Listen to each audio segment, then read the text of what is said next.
Apex Online Racing is sponsored by Elgato, who created this lovely stream deck. For more information about the stream deck, the link is in the description below.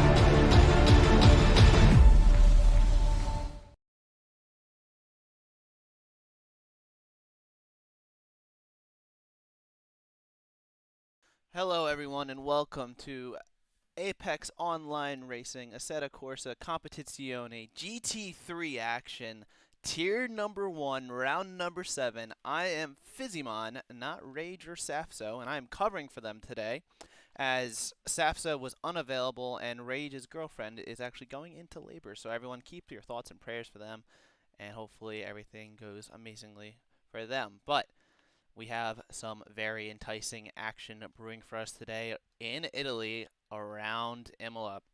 The 16-corner track is going to be home to a huge title fight that is brewing between Kevin Siclari in the Bentley and Maciej Malinowski, the Polish driver, in the Porsche. So we'll be on a lookout today for the 992 car and the 191. As the two cars are currently tied on points, we're going to go ahead and look on at the driver standing at the moment and go ahead and see how they are tied level, but the Polish driver has the upper hand as he does have 2 first-place finishes, while Kevin has yet to stand on the top step of the podium, even though he has more podium appearances. Meanwhile, down in P3, we got Luke Whitehead, the British driver, only 55 points off of the top, and if there is not a good result by Malinowski and Siclari, Whitehead has a shot still at coming back and making a challenge for the last race of the season, but he's going to need to have a really strong performance today and hope his rivals do not do as well. Connor Wright in P4, I saw him last season while commentating Tier 2, did a phenomenal job coming as the runner-up in that championship. Looking really good here in Tier 1 and looking to have another good result. He's only got 1 podium to his name this season, but that P27 last time out in Zolder definitely hurt his championship hopes. Julian Vanbrugh is currently running in P5 in the Bentley as well. Valentin Corus in P6. Niels van de Kolk. I'm going to apologize now for slaughtering names. But Niels currently running in P7. Volkan Azicek in P8. Kevin Luan in P9, even though he's had two no-shows back-to-back, so he might be a non-factor when it comes to some of these championship points as we move on, and Dennis Latz rounding out the top 10. Now we're going to go ahead and look at the team standings, which is a little different story. Is Vanwell Simsport, their second squad, currently sitting on the top step with a 165-point gap over Team Shazoo. So the team championship could get wrapped up today if Vanwell Simsport can outperform Team Shazoo by a margin. But we'll have to wait and see, as it's all to play for, because we have some interesting development. As you can go ahead and see now on track, it is wet as all get out. It was an 81% chance of rain, with also just as much possibility of having varying conditions. And as you can see, it is definitely going to be a wet one. But we're going to go ahead now and turn on to the broadcasting hub. There we have it. So that should make things a lot more clean. Just going to quickly edit the location of a few of these things, because remember, Apex Online Racing is sponsored by Simsock. And don't forget to check them out after or during the race. Meanwhile, let's take a look at the progress that's done during this qualifying session so far. You can see we already are over 5.5 minutes gone by, and Luke Whitehead currently sitting on pole with Malinowski, the 992 car championship leader, currently sitting in P2, while his rival, meanwhile, Kevin Siclari, down. Oh, no, just kidding. Kevin Siclari up to P3 as the drivers really get their cars up to temperature. As you can see, the timing board is just freaking out as Malinowski takes provisional pole once again. Very interesting stuff going on here. We're going to see a lot of changes. I'm going to go ahead and see if I can get the... Let's get a... do apologize. It's been a while since I've had the ropes on ACC, so you guys will have to bear with me as I have taken a little bit of a break due to it, but that's okay. Malinowski currently sitting in first in that white and blue Porsche. Very bright car sticking out in these gloomy conditions. Gonna go ahead and see if I can get the timing board up.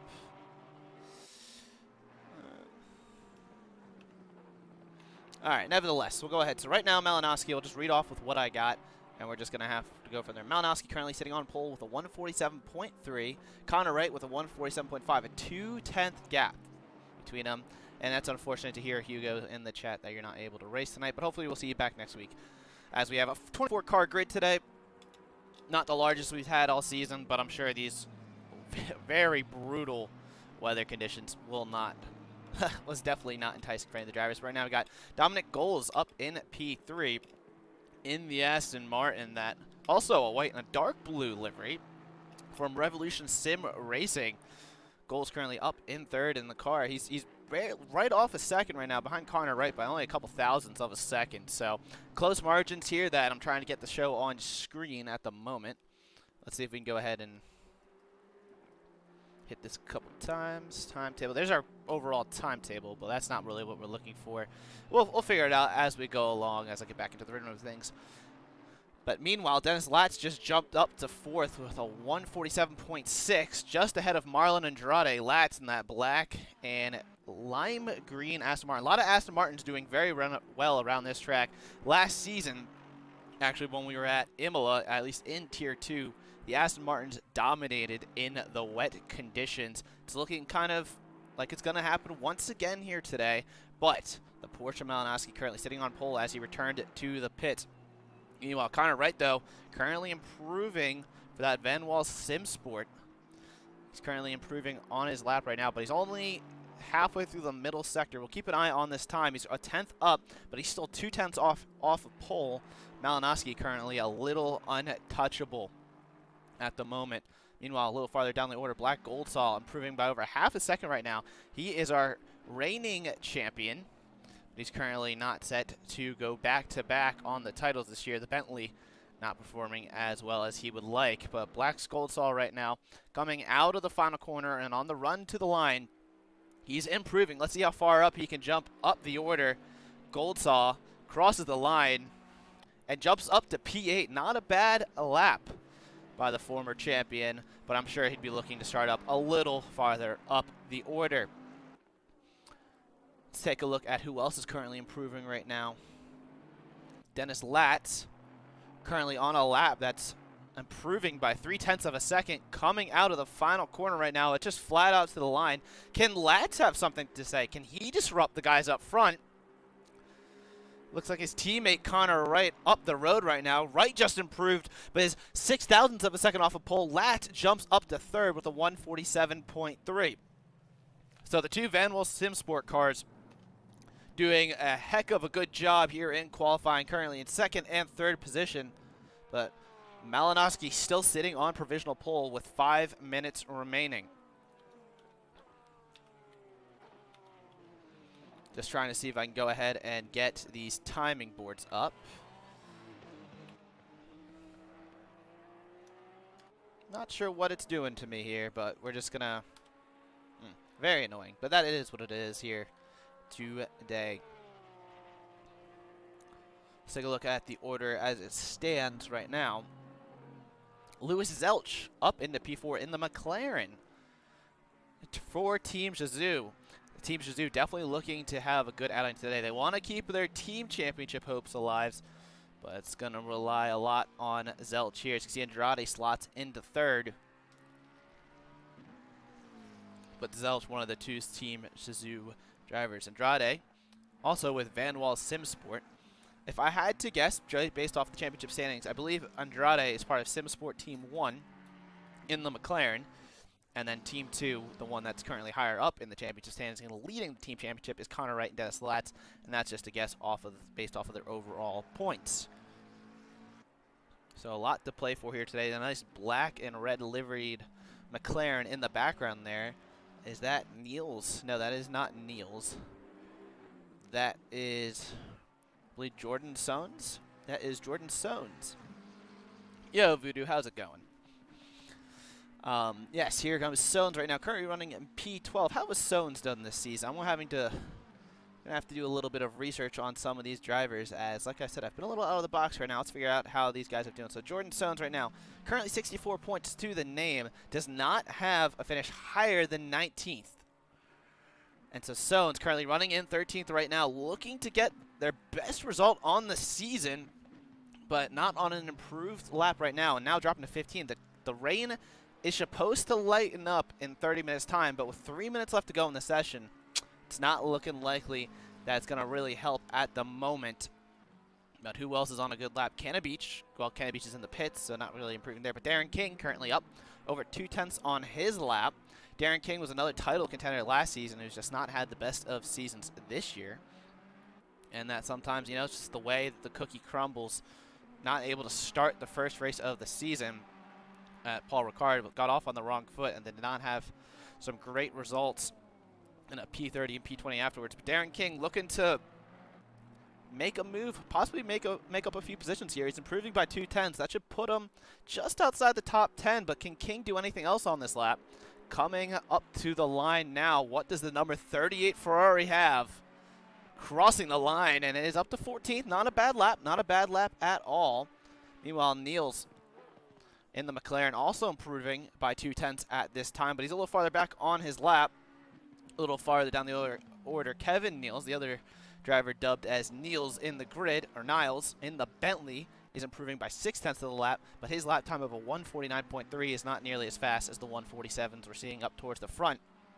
But something we probably want to look at right now, Malinowski, 2/10 improving on his current pole position time of a 1:47.136. Can he get into the 1:46s? He'd be the first driver to do so today, and he's trying to stretch his margin up at the front and possibly pull away from his championship rival, who's over a half a second behind him on the timing sheet right now. But Malinowski losing a little bit of time going through the third sector, coming out of Variante Alta and into Ravazza. It's not looking too good, but out of the final corner and on the run to the line now, he's a 10th improving. Is this going to be a 1:46?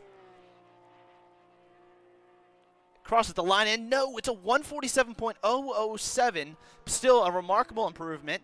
But speaking of remarkable, Dennis Latz comes across the line, does a 1:47.1, jumping his teammate up into P2. Dominic Goals right now hasn't even gone through Ravazza. He's 2/10 improved right now, and he's only sitting down 4/10 off a pole. What does Goals have coming through Ravazza now, keeping the car nice and steady, keeping it on track, keeping the momentum going? What does he have out of the final corner now on the run to the line? He's still 2/10 up on his lap. The Aston Martin coming to the line. Can he get on the front row? No, but he puts it on the second row with a 1:47.2. Not a bad lap there by the number 22 car in the grid. A little farther back, Black Goldsaw. Actually, not farther back at all. I'm at the line now. Goldsaw going up into 6. He says hello. I want to start up towards the front here. Andrade in a little different part of the track. He's only in Sector 2, and he's 2/10 improving right now. Can he possibly challenge for pole position in that McLaren? Last time out that I saw him, he was in the old 650S McLaren. That thing was definitely a boat, but this McLaren, that 720S, definitely much faster, and he's showing it right now. He's showing the speed as he goes through Acqui Minerale, and now on the run to Variante Alta. Can Andrade displace some of his fellow Van Wall Simsport drivers up towards the front, possibly disrupt the championship fight or towards the front? Now, he's only got a few corners left, but up the road is Malinowski, who has invalidated his lap by the looks of it. So Malinowski will not improve on his 1:47 flat. Behind him is the 742 car. That is Andrade, and behind that is the number 9 car of Canna Beach. Not too many cars left on track now. Many cars in the pit. The checkered flag is waving. Can Andrade steal pole position? He's improved by 2/10. I don't think it's going to be enough for pole, but it might be enough to put it on the front row. Andrade, the run to the line, only goes 4th. barely missing out on Connor Wright. The 9-car of Canada Beach coming up to the line. Where does Canada Beach go up to? Canada Beach stays 19th. Now we have the number 22 car of Dominic Goals. He returns to the pits. Behind him looks like Darren King. Darren King not really improving on this lap. So it's looking like drivers are holding position. These treacherous conditions out on track, making it very hard for some of the drivers right now. 78 car, the last one out on track. The 78 of Masad. Masad in the McLaren has a time of 148.7. He's 0.3 improvement, but I'm not sure if he will improve on the starting position. He does not. He stays 24th. But there you have it, folks. Maciej Malinowski on pole position with a 147.007. Not quick enough to get into the 46s, but still a very impressive lap time. A 10th clear of Dennis Latz, and more importantly, over 6.5 tenths clear of his championship rival, Kevin Zaklari. So that is your qualifying. We'll go ahead and return to the grid. We'll give a little bit of a rundown on some of these drivers now. As you can see the weather there, this is interesting. So it's starting out as heavy rain. But if you look up in the top right of the screen, the rain will lighten up. The question is, will it lighten up enough to justify dry tires? I don't know.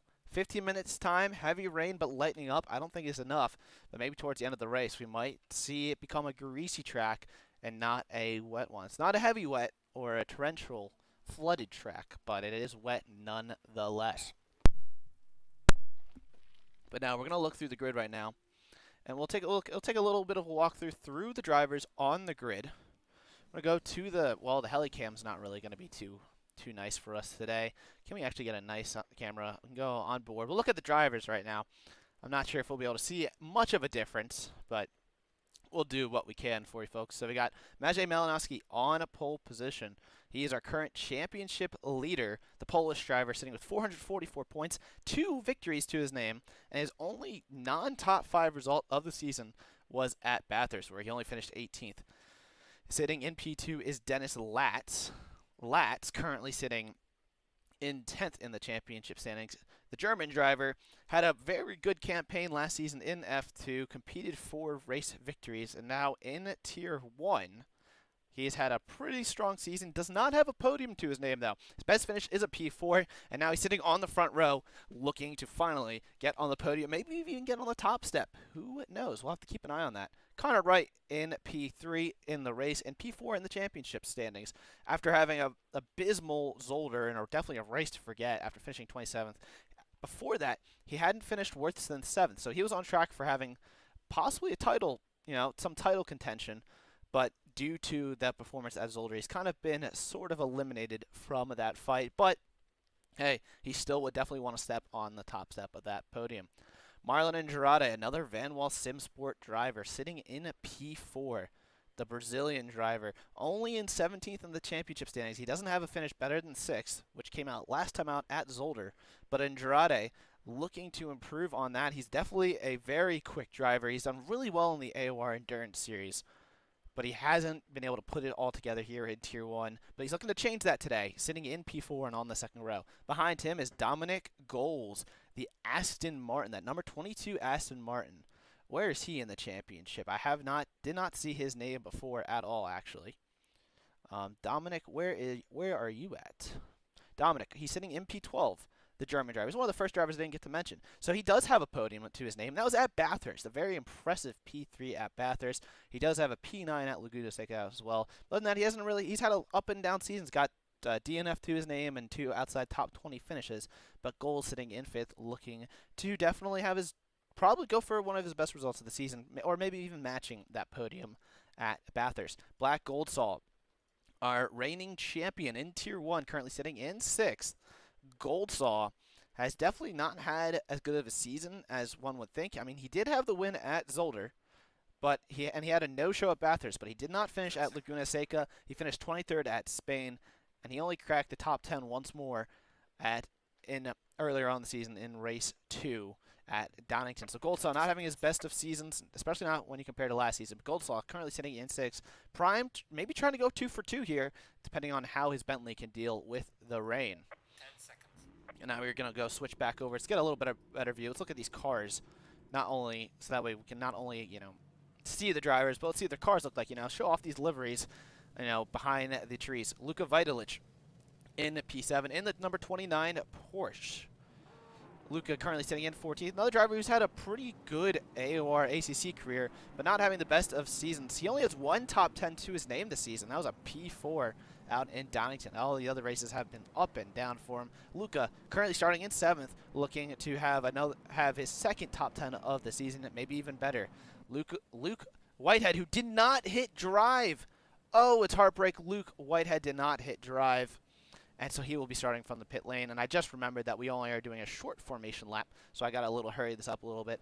Louis Zelch in 9th, we'll cover him, and then Hamza Belisami. Lewis Welch currently in 19th, does not have a top 10, starting 9th. And Hamza Belisami is currently in 27th.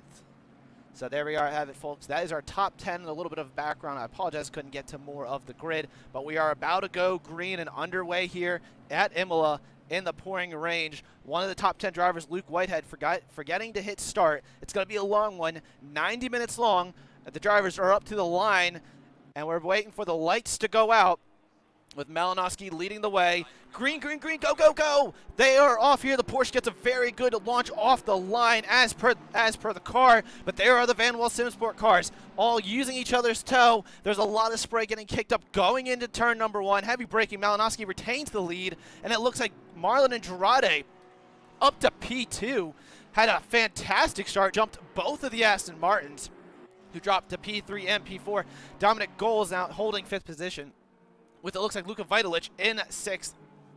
Not the best of starts. Luke Whitehead starting from the pit lane. He's got a whole sector behind. Horrible stuff for the Porsche driver. Meanwhile, up ahead, Malinowski retains the lead. Where is his championship rival, Kevin Zacklari? Made it through cleanly in that white Bentley, but going very, very wide through Tosa now. He's having to battle the other Bentley of, it looks like, Vanbrugh next to him, having to go out on the outside line into Piratella. He's going to have to cede the position to the 19 car. Not a good start at all for the championship contender in Zacklari, as the whole field is clustered up right now. Ryan McIntosh on the move up to P12 after starting 16th, up 4 positions in the Porsche.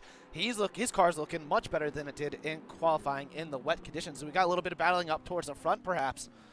It looked like it. Let's go to the heli cam, see if a little bit. Yes, we got a little bit. It looks like Connor Wright, under a lot of pressure from Goldsaw, is up to 5th position.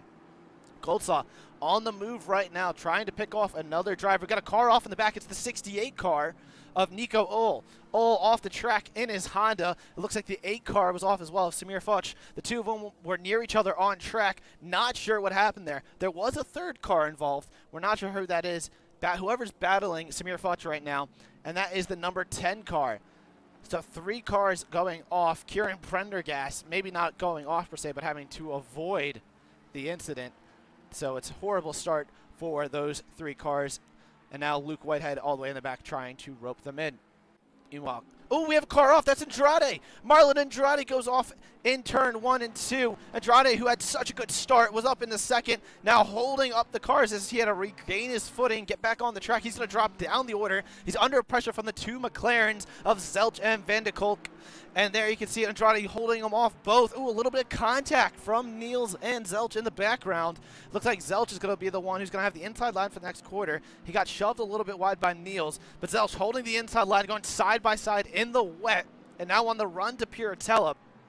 Getting that 72 McLaren, get the better run. Hard to tell when you're going against the same cars next to you, but on the inside line of Piratella, will they go side by side? No.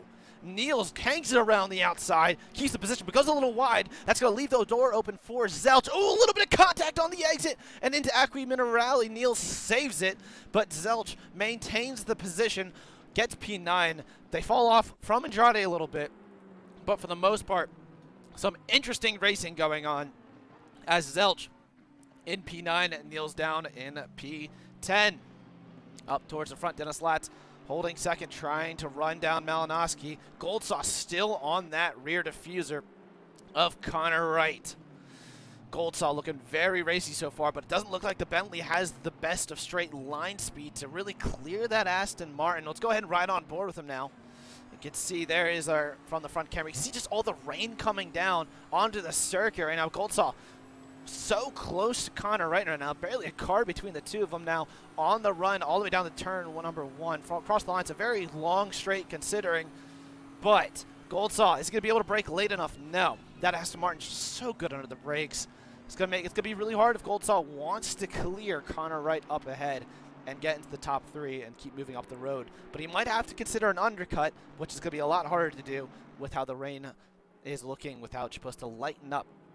Hamza Belashami, I believe that's how it's pronounced, and do correct me if I am wrong, but Hamza up to 6th after starting 10th. A very strong start for that number 888 Ferrari there. It's a very nice livery there. Team Morocco. Hamza looking to have their best result of the season. Behind him, Luka Vitalic down to 7th. Luka kind of holding position on the start. Not really gaining, not really losing positions, but he's got Marlon Andrade, who's ever so quick, right behind him.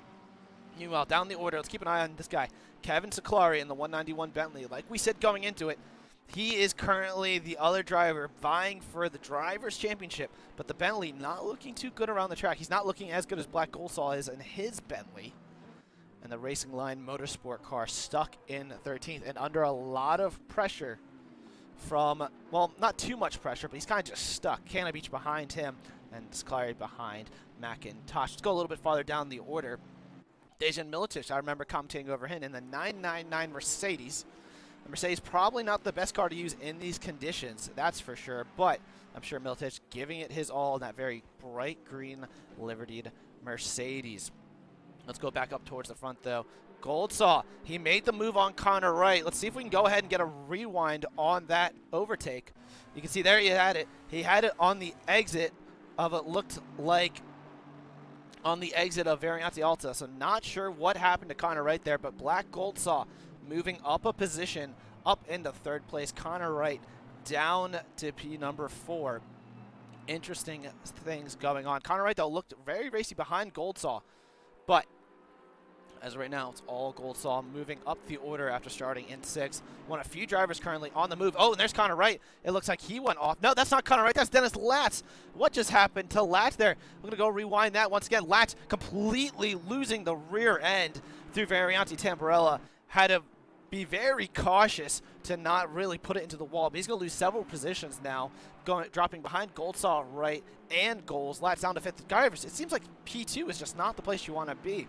Latz and Andrade both struggling to keep it on the circuit, and now Goldsaw has just been gifted 2nd position, and now has a chance to run down Malinowski. Possibly go 2 for 2 in that 100 extraordinary Bately years. I guess Batently. Huh. Never heard of that being used before. But that being said, Malinowski still our race leader, trying to run away, but Goldsaw did a lap 2/10 quicker on the previous lap, and Goldsaw is improving. Now, Malinowski did pick up his pace this lap, but Black Goldsaw also is picking it up, so that 1 second gap between the two of them may start falling shortly. And also, hello to everyone in the chat. I do appreciate your support, and keep on chatting if you see stuff. I always do encourage people talking in the chat. But it looks like the 408 car, the back Luke Whitehead, really struggling to get a grip of his car. It looks like he might have had an off. He's going very slowly on the exit of Variante Alta. So Whitehead not able to really catch up to the pack as quickly as he wants in that Ferrari. Another driver who looks like he has a little bit of struggle, Darren King, down in 20th. That's a little bit of a shocker. He looked like he was having a good qualifying, but this wet track here is just not looking that easy. But I do have good news for some of these drivers, and that is we still have 1 hour, 22 minutes. I almost said 122. That was a little too long. But you can see there, Darren King all over the back of Massad. King looking to make a move. This is only the battle for P19, but still, a battle is a battle nonetheless here. As King looking very racy behind the McLaren up ahead, but can't seem to clear him just yet. We do have a huge cluster of cars also in the middle of the field. You can see there's Canada Beach battling it out, just following behind Siclari. It looks like Ryan McIntosh had a horrible run. Up ahead, though, Vanbrugh trying to go up the inside of Niels. Can Vanbrugh make it stick? Let's go on board with him. He's currently side by side. No, he has it cleared by the looks of it. Hamza, who actually Belisani, we're not sure what happened there. I thought he was battling Niels, but Belisani was up into 6th. must have made a mistake a few corners ago, and Hamza in that Ferrari dropped from P6 down to P11. So it looks like this wet track is really catching a lot of drivers out, and it's really going to be a battle of attrition by the looks of it, because as you can see, that has been at least 5 drivers who are running the top 10 who've made a mistake, gone off the track, and lost several positions. So, as here we are going on to, I believe, lap number 5 here. Malinowski leading the way from Black Goldsaw, who's about 2 seconds behind now. So starting to stretch his gap a little bit. Up, I don't know, 1 second up front. I'm just going to see if I can get it. I don't know what the button is to the shortcut the time board. I don't know why it's not showing up. But it would be nice for you guys to be able to see the gaps on screen. So if someone could help me out and remind me what the button I do need to hit, that would be appreciated. We're also going to go ahead and I'll keep an eye on the stewards panel. And that is because, as you all know, we have live stewarding for this event, and it would definitely be worth my time to keep an eye on the race control. So we're going to keep that up at the moment. There's no penalties so far, nothing under investigation, though we have seen a few little incidents on track. And I'm just going to unmute this thing, keep it a little on the side, just in case we see any new notifications, because we would like to see about any race-changing things happening. Now, going through the grid, goals up to P4, and that Aston Martin looking pretty strong. It's been able to capitalize off the mistakes from the Van Wall Simsport drivers who've been really pushing, but not really able to make up ground. And they've all made mistakes, and drivers like Goldsaw and Golds have definitely capitalized off of that so far. Luka Vitalic in P6 in that Porsche not been able to capitalize as much as some of the cars around, as he does have a lot of pressure from behind. You can see there's Marlon Andrade. Fun fact about Andrade, last season in Tier 2, his car got beached on the exit of Variante Alta, and it was probably one of the craziest things. His car spun off into the grass, and he just could not get out of it. And it was just, I think it was just something wrong with the car itself, where it just could not grip that part of the grass.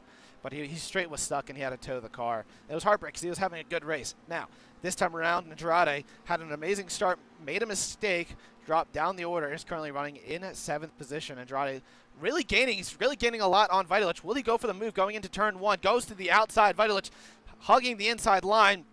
Now you can see they're going to go side by side. Oh, Vitalic hits the curb on the apex, loses a little bit of the rear of the car, and Andrade makes the overtake as clean as you'd like. Andrade up to 6, and Vitalic down to 7. I see we got some fans of Louis Zelch in the chat. Here is that Team Shazoo car, that nice blue, red, and white Team Shazoo car. It's a very nice livery, I must say. It's probably something I would design on a car, considering I'm very basic and I like the color blue. But Louis Zelch in 8th position, not a bad performance by the Team Shazoo's driver, but he's another guy who you would have thought would have capitalized a little more on some of the accidents up ahead. But we still have 78 minutes to go and plenty of time. However, the top 5 have gapped the 6th through 8th position cars, and then they have gapped a huge chunk of the field. So the driver's really starting to spread out now as the race really moves on. And another thing to look at, Goldsaw. On the previous lap, he's running down Malinowski. You see the battle for the lead is brewing. He did a 1:47.3 last lap. Connor Wright and Dominic Golds matching that time as well. Malinowski in front doing a 1:47.6. As you can see there, Malinowski's right in front of that Bentley. The Porsche really struggling at this stage. I mean, compared to the rest of the grid, he's been really fast, but that front group right now, Malinowski is not the fastest car. In fact, he's the slowest car out of the top 5 right now. And can Goldsaw capitalize off of that? Malinowski really struggling. There you can see, there goes Goldsaw going to the left-hand side of the track. He's going to have to outbrake the Porsche, though. That is a tall order. We'll go to the helicam. But Goldsaw has the position into turn 1. We have a new race leader, folks. But Malinowski gets very loose on the exit of turn number 2. Will that leave the door open for Connor Wright, perhaps? Wright really gained. Malinowski went really wide there. Connor Wright looking to the inside. Malinowski trying to squeeze him. But Wright is very brave on the brakes. And Connor Wright also overtakes Malinowski. Malinowski losing 2 positions in 2 chicanes. That is not what the former race leader and current championship leader wanted to happen, as the Porsche really struggling at this stage. It's very early on in the race, but I guess he did not he does not have the car set up for these long runs by the looks of it, as considering how dominant he was in qualifying. But Goldsaw up into the lead, Connor Wright in second, and Malinowski down to third. Now, where's Dennis Latz? Dennis Latz is also behind Goals, so the top 5, like I said, gapping the rest of the field. Andrade, though, trying to catch back up, but not lapping as fast as the drivers up ahead. But the fastest car on track right now is Black Goldsaw. He's currently in the race lead and trying to run away. He was 2/10 quicker than the rest of the field that previous lap. And Goldsaw trying to run away. You can see how much of the curbs they have to eat, especially through Variante Alta. They eat so much of those curbs, and it's just crazy how the suspension stays fine. And then in the background, we had a car running a little wide. That was Niels. Niels holding his position, but losing a lot of ground to Louis Zelch. He's going to fall into the clutches of Vanbrugh in P10. So he's got to be careful. Doesn't want to keep making mistakes through corners like Alta and other ones. Meanwhile, Goldsaw extending his lead up at the front with a 1:47.0, once again, matching his previous lap, and 3/10 quicker than Connor Wright, which is not as surprising considering Wright had to battle Malinowski. But Goldsaw on the move right now. He actually was 7/10 quicker than Wright on the previous lap, and that was due to battling, while Malinowski lost a huge chunk of time. Goldsaw trying to run away from the rest of the field in his Bentley. He started only in 6th, but Goldsaw has looked like the former champion that he is, and just absolutely obliterating the field in this early stages of the race. The timing board doesn't say so, but with how many overtakes he's made already, Goldsaw looking mighty quick today. In other news, Nico Ohl is currently down in 24th. Luke Whitehead has picked off 2 cars, but that Honda really struggling in this wet weather. I'm sure it's not going to be as good as the Bentley he ran last season in Tier 2, but that Honda still is a special car, and I'm sure he's doing the best he can with it. Up ahead is Masad, Masad in at 23rd. The Masala Chai car, the number 78 McLaren with that yellow and green livery. Also not having the best of days behind Luke Whitehead, who did start in the pits. But Whitehead's lapping pretty quickly. He's got a 1:47.3 best lap, and he's lapping at a similar pace to the likes of Connor Wright and Goals up towards the front. So Whitehead, it's a race of what if, because he had to start in the pit lane. But like I said, plenty of time to go. We'll see what he can do. Darren King down in 21st. Just up the road, also in a Ferrari. The Ferrari's not having as good of a race as you think, as Masad loses a position to Nico Ohl in the background, by the looks of it. Samir Foch, Molly loose in a few moments. Interesting. We'll go ahead and take a look at that. Malinowski, yes, he did lose a few positions, yes.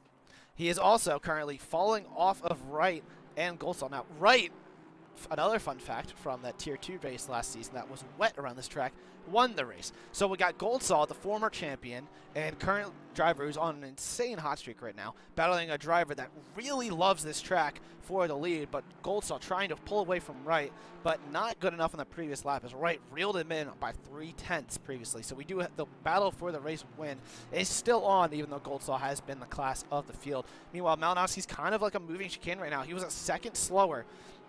Actually, over a second slow. Well, no, almost a second slower than the 2 cars up ahead. I'm sorry, I misread it there. But Malinowski really struggling, not able to lap as quickly as the front 2 cars up ahead, allowing them to kind of start to really pull away.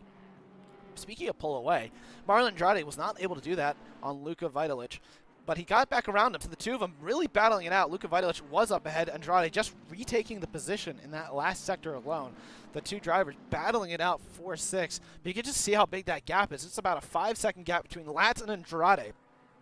Can't even see them up the road. Andrade trying to close back in on his fellow Van Wall Simsport drivers. Louis Zelch in P8. Another driver's kind of stuck behind these guys. It seems like an overtake is going to be tricky. Ooh, speaking of overtaking, Julian Vanbrugh under a lot of pressure from Niels and Hamza Belisami going into Rivazza now. Vanbrugh not as late on the brakes as that McLaren of right behind of Niels. Actually, Vanbrugh made the move on Niels by the looks of it. So I do apologize. Everybody's currently in 9th, but we have a 5-car battle here. Let's go to the helicam. You can just see how close these drivers are. You see Niels under a lot of pressure from Hamza Belzami. Hamza looking to the right, trying to go for the, what isn't it, the inside, but will be the outside line into turn number 1. That Ferrari has a little bit more straight line speed at the moment, but into the braking zone we go. It's a tricky one. The McLaren drifts to the right a little too much, pushes the Ferrari wide. The Ferrari is going to have to take to the gravel. Will lose 2 positions as a result. But Niels holds on to the position even though they lost control of the car. It wasn't the best thing. Cycle through the normal MFD stuff. You know, that is not a bad idea.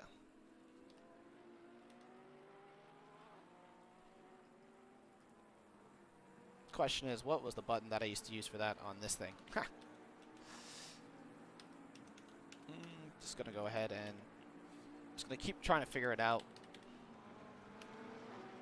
So it has the perk of not running, or the unfortunate issue of, oh, there we go.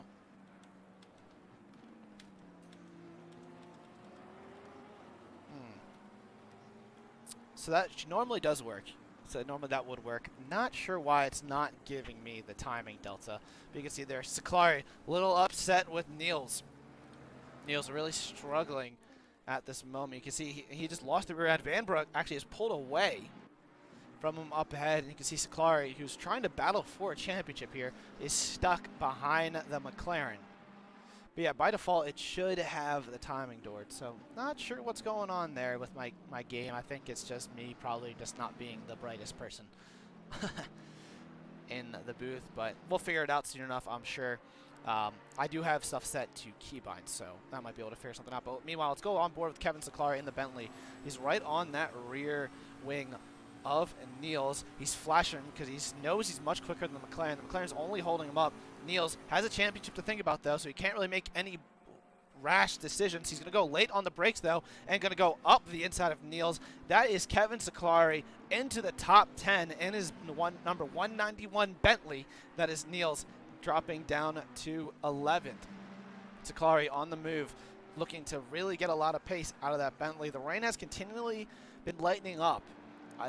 You've seen it a little bit on the screen by the looks of it, but it doesn't look like it's really been a lot. And we still have 70 minutes to go, excuse me. But I don't know if the rain's actually going to get light enough to warrant a dry tire change. So at the moment, a one stop onto another set of wets is looking like how it's going to go, but no one really able to capitalize on an undercut at this time.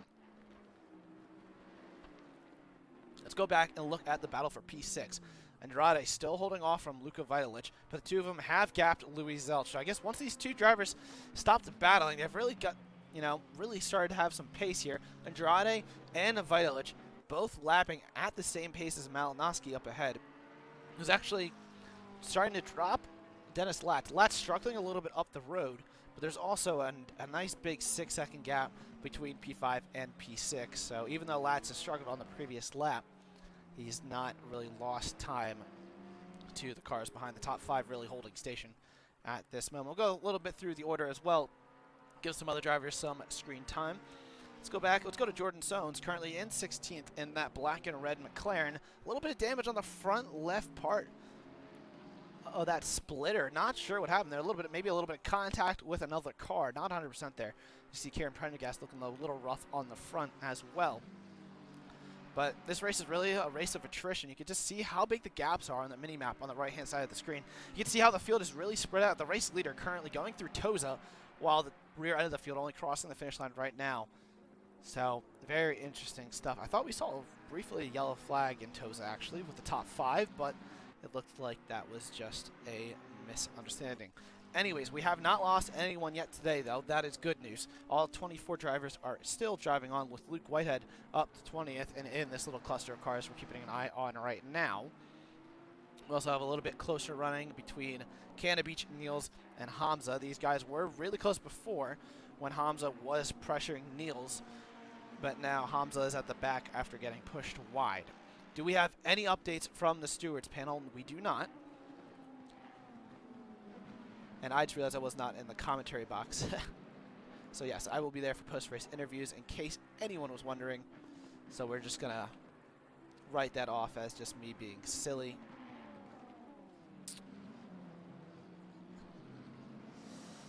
So back on the action on track right now. A little bit of a, not a little bit, a big, much bigger gap has formed between Connor Wright and Malinowski. But on that previous lap, Wright did a 1:47.0. Malinowski crossed the line did a 1:47.2. So 2/10 gap proving there. But Black Goldsaw at the front did a 1:46.7. So Goldsaw trying to pull away from the Van Wall Simsport driver behind. Connor Wright really trying to have a good result here.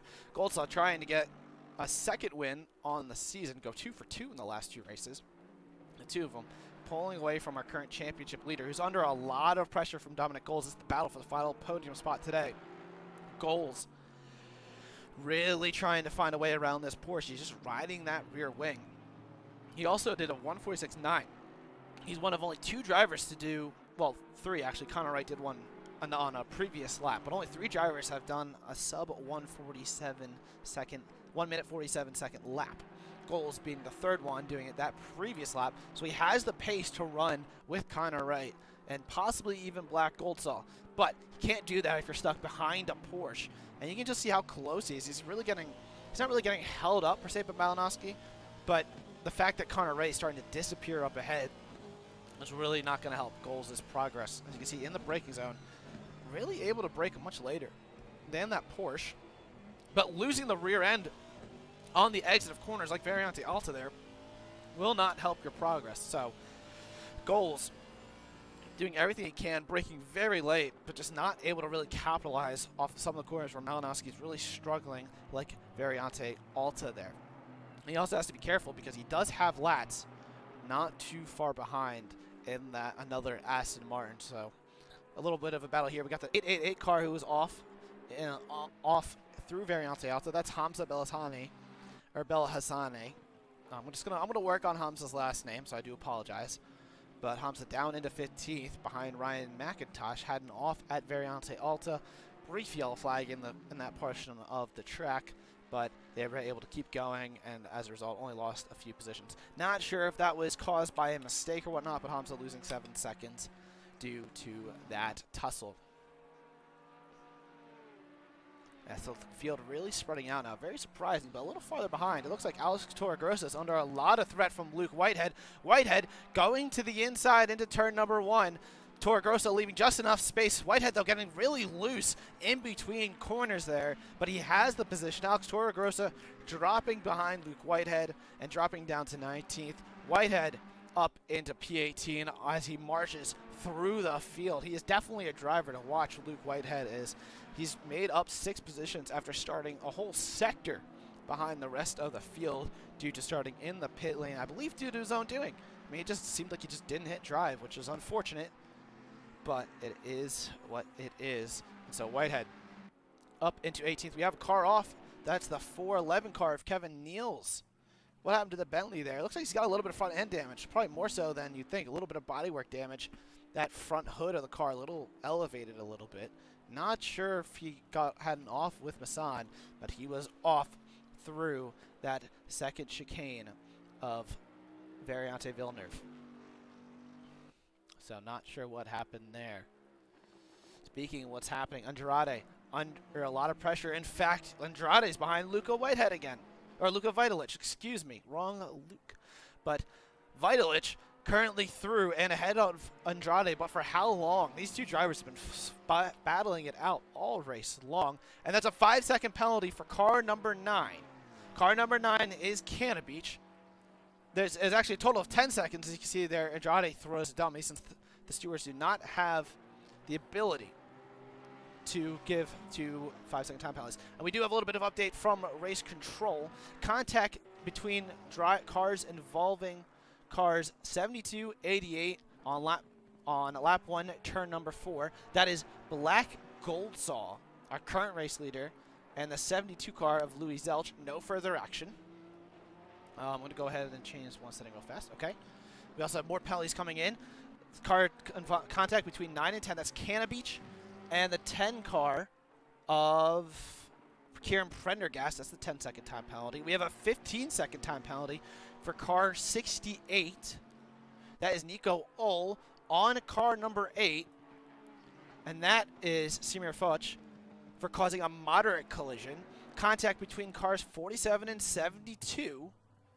47 is Niels, and 72 is NFA with Louis Zelch.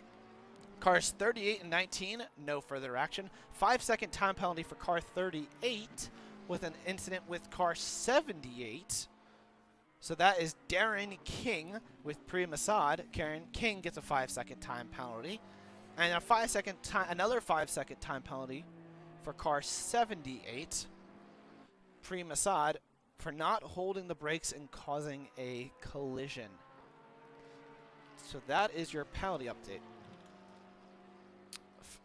For the time being, I'm going to go ahead and double check. I've only lost 4.4% of my frames during streaming. Just let me know also if we happen to lose any frames throughout the stream, as I'm currently running on a Wi-Fi external card and not hardwired to my router. So please just let me know if there's any issues that pop up with the stream footage, and I will happily work on a fix there as we carry on. Yes, a lot of time penalties you can see on the board right now. The 411 car into the pits. I believe that's Kevin Niels. We also have a retirement of Priya Masad, has retired from the race. So that is our first retirement of the session. Kevin Niels coming into the pits to what I believe is fix his damage. So not the best result for Niels. He's going to actually park the car on pit exit. So that might be Niels done for the day as well. Very unfortunate stuff for the Bentley driver. But the Bentley constructors can't be too upset, because Black Goldsaw currently running in the race lead over Connor Wright by what looks like about 2 seconds. Yes, it's about a 1.5 second gap between the front pair right now. They're trading laps back and forth. That previous lap, Goldsaw did a 47.2 versus Connor Wright's 46.8. So Wright gaining a few tenths on the previous lap, but now on the run to the line, we're going to keep an eye on that gap. Once again, Goldsaw crosses the line, and on this time around, does a 146.5, very impressive lap, while Connor Wright only does a 46.9. So that 4/10 gap that Connor Wright closed, he lost that lap as Goldsaw just put down the hammer. Meanwhile, Maciej Malinowski under a lot of pressure from Dominic Goals. Goals trying to go around the outside of turn number 1 through Varianti Tamburello, but nothing really going right now as Malinowski holds the position. Goals very, very racy in the background in this very wet, tricky conditions. Now Latz, meanwhile, has fallen off a little bit. Also, what has happened to Luka Vitalic? Vitalic is all the way down to 13th. We're not sure what happened there. I was going through the penalties, and it looks like something might have happened. Either he had an off or he had some contact with Maron Andrade. Let's go ahead and check out Andrade's car. Doesn't look like there's much in the way of damage, so Vitalic might have had an off. And the German driver was having such a good race in that Porsche, now behind a huge cluster of cars and down all the way in 13th. So we'll keep an eye on the stewards' the race control stuff once stuff starts coming in the event that that was an incident. But Vitalic losing a handful of positions and now down in P13. So let's take a look at do something else real fast while we're currently in a little bit of lull. Keep an eye on Vitalic here as he goes around the track. Actually, let's keep an eye on some of the cars up ahead. It looks like Cannabeach starting to pressure Louis Zelch. Yes, he is pressuring him a lot, actually. Cannabeach looking very racy at the stage, but he does have a 10-second time penalty that he will serve when he's in the pits next time around, or actually for the first time. Oh, there's another new development as well. The rain will not be getting lighter in the next 15 minutes. As there you see Cannabeach really gaining on Louis Zelch going into Ravazza. And can Cannabeach make a lunge on the Team Tazoo driver up ahead? No, he will not. Cannabeach will hold position. But now on the run down the long main straight and into Variante Tamburello, does Cannabeach have what it takes to get around the McLaren up ahead? The Ferraris have had some pretty good straight line speed, but the McLarens have had really good at braking around this track. So can Cannabeach make a move? He's going to go to the left-hand side, possibly throw a dovey, or no, he's going to send it. Louis Zelch leaves the space. The two drivers going side by side, barely not touching each other. Cannabeach trying to go up the inside, around the outside, and the inside once again, but Louis Zelch hangs on magnificently and hangs on to 9th position. Cannabeach really trying to make the move stick, but now he's under pressure from Niles as well, or Niels, excuse me. And Cannabeach holds position, is not able to make the move on Louis Zelch. You can see how Zelch was really trying to figure out, okay, which way is Cannabeach going to go into Variante Villeneuve, but he was not able to, or Cannabeach was not able to make the move on Louis Zelch, as he also had to worry about the number 47 McLaren in the background. Some interesting stuff. Cannabeach tried but did not prevail on that overtaking attempt. He's going to have to try a little bit harder if he wants to clear that McLaren up ahead. Well, what I was going to say is the former race winners for the tier are Kevin Lian, who has not raced since Laguna Seca. As you can see, there's Cannabeach all over the rear. He's all over the rear of Louis Zelch. He's going to go to the left-hand side of the track on the run now to Rivazza. Is this what the Ferrari driver needed? Louis Zelch has been really holding up the Ferrari driver this past lap and a half. And now, Cannabeach trying to go to the inside. Louis Zelch leaving him the space once again. Cannabeach has the inside line for Rivazza, though, but he took a little bit too much apex curb there. That might leave him vulnerable to the McLaren behind. There goes Niels trying to go around the outside on the run to the line, but Niels probably goes a little bit too wide. It's going to hurt his straight line speed overall. He's going to have to duck in tow behind Cannabeach. Now Cannabeach, who was looking like he was going to make the move on Louis Zelch, now under a lot of pressure from the McLaren behind. Which way will he go? Nowhere. They will hold position. Niels backs out of it as the Ferrari has just that little bit more straight line speed. Was able to hold on to P10 for the time being. Luka Vitalic, meanwhile, was able to get around Dejan Militic for P12. So Vitalic is going to be very racy behind Niels, and is definitely going to want to take P11, as we saw him up towards the front earlier on. Cannabeach, once again, he's really able to gain a lot of time through those first two chicanes. And now, out of Toza, Cannabeach getting really good drive. Once again, he's all over the rear of the McLaren up ahead. We have a fantastic battle here for P9, as things are all kicking off. Up the road, actually, we do have some development. Dominic Goals did clear Malinowski. We did miss that overtake. Dominic Goals up into the podium position to Malinowski, dropping yet another position, and is down to P4, now under pressure from Lats. We're going to go back to the battle for P9 now. Team Stu driver and Louis Zelch really holding up a few cars here. It's looking like Cannabeach has a lot more pace in check, and we know Luka Vitalic has a lot more pace a few cars back. So Louis Zelch doing an absolutely wonderful job of putting his McLaren in the right spots and holding off the cars behind. We also have a few more penalties in car. 5-second time penalty for car 47 for pushing a driver off the track, and we also have a time penalty for 408. So that is not any of our front runners at this stage. That is Luke Whitehead and the 47 car of Niels. But Luke Vitalic, losing his rear end. That Porsche really made a mistake on the exit of Rivazza. He might lose a position to Dejan Militic, but let's keep an eye on the battle here. We got a three-way battle for P9. Cannabeach gaining on Louis Zelch, but Niels gaining even more time. You see Cannabeach looking to make a lunge, possibly up the inside of Louis Zelch, but he decides to bail out of it. But Niels almost makes the move around the outside on Cannabeach there. Cannabeach gets a really good run through Tamburello, and now on the run into Villeneuve. Can Cannabeach send one up the inside of Louis Zelch? The Ferrari's thinking about, there he goes to the left-hand side of the track. Will he go for the late braking move? No. He backs out of it at the last second, figures this is not the place to make the overtake. But he gets a really good exit, though. He's going to go on the inside into Toza. Cannabeach goes very late on the brakes. Louis Zelch leaves the door open. Cannabeach trying to make the inside line work, and it looks like he's going to have good drive off the corner. Zelch, obviously, from the outside, has better initial speed, but Cannabeach holding the inside line now. Will he have the position, or will Louis Zelch sweep around the outside? No, he does not.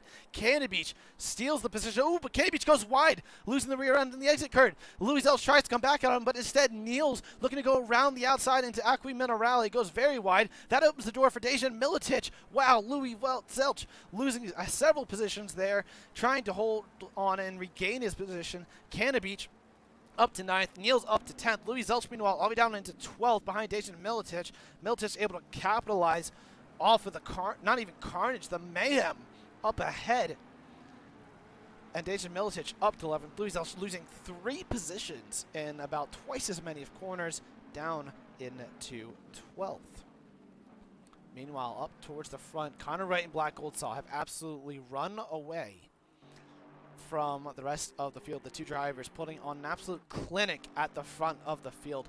No one else is even close to as fast as them on track right now, and they're just running away. Meanwhile, Dominic Goals in third, Maciej Malinowski, our championship leader, in fourth, and Dennis Latz currently in fifth. Now, Malinowski, with how he's dropped down the order, when he was up in first, he was, sitting in a very good spot, but he's down into fourth, and his championship rival, Kevin Siclari, is in clean air. Siclari, his last lap was only a 47.9, which is nowhere near the pace of the drivers up front, but he's in some clean air, is in P8, so he's probably hoping that Latz can possibly pressure the Porsche right in front of him, drop Malinowski to fifth. Then who knows? Maybe Kevin can, get fortunate, maybe get another position or two, and all of a sudden it's very good at damage control. Because if you remember, Malinowski started on pole, and Siclari was down all the way in 12th. So Siclari doing an excellent job of keeping his championship hopes alive. Now, let's go back to that battle that we were watching before. Luka Vitalic all over Louis Zelch. It's looking like now that Canada Beach is at the front of this 5-car train. He looked very racy when he was behind Zelch, but now that he's ahead of it, he's making a mistake. He's running wide, and he's opening the door for Niels. Niels is through and up to P9. Canada Beach down to P10. I was going to say Canada Beach looked racy when he wasn't leading the field, but as soon as he took over the lead, he couldn't really pull away, and now he's under a lot of pressure from Dejan Militic in that Mercedes. Can the Mercedes get the drive that he needs out of Variante Alta? No, he cannot. That Ferrari just has so much straight line speed. You can just look at the rear wing. It looks basically flat on the back of that Ferrari. He must be running low downforce and just doing the best he can. We have a yellow flag, though, through Variante Alta. That's the 38 car of Darren King. Not sure what happened to King. Let's go to the helicam. He must have spun through Alta. And King, who was running 19th, is now all the way down into 22nd position. But back up to that battle up ahead. What happened to Canada Beach? Canada Beach into the pits, coming for a very early pit stop. We have 50 minutes left in the race. I guess he's decided that, okay, it's time to go for the undercut. He'll be putting on another set of wet tires as the track is not drying and looks to stay wet for the whole race. Also into the pits are Nico Ohl, Ryan McIntosh, and Kevin Niels, who's been in the pits this whole time.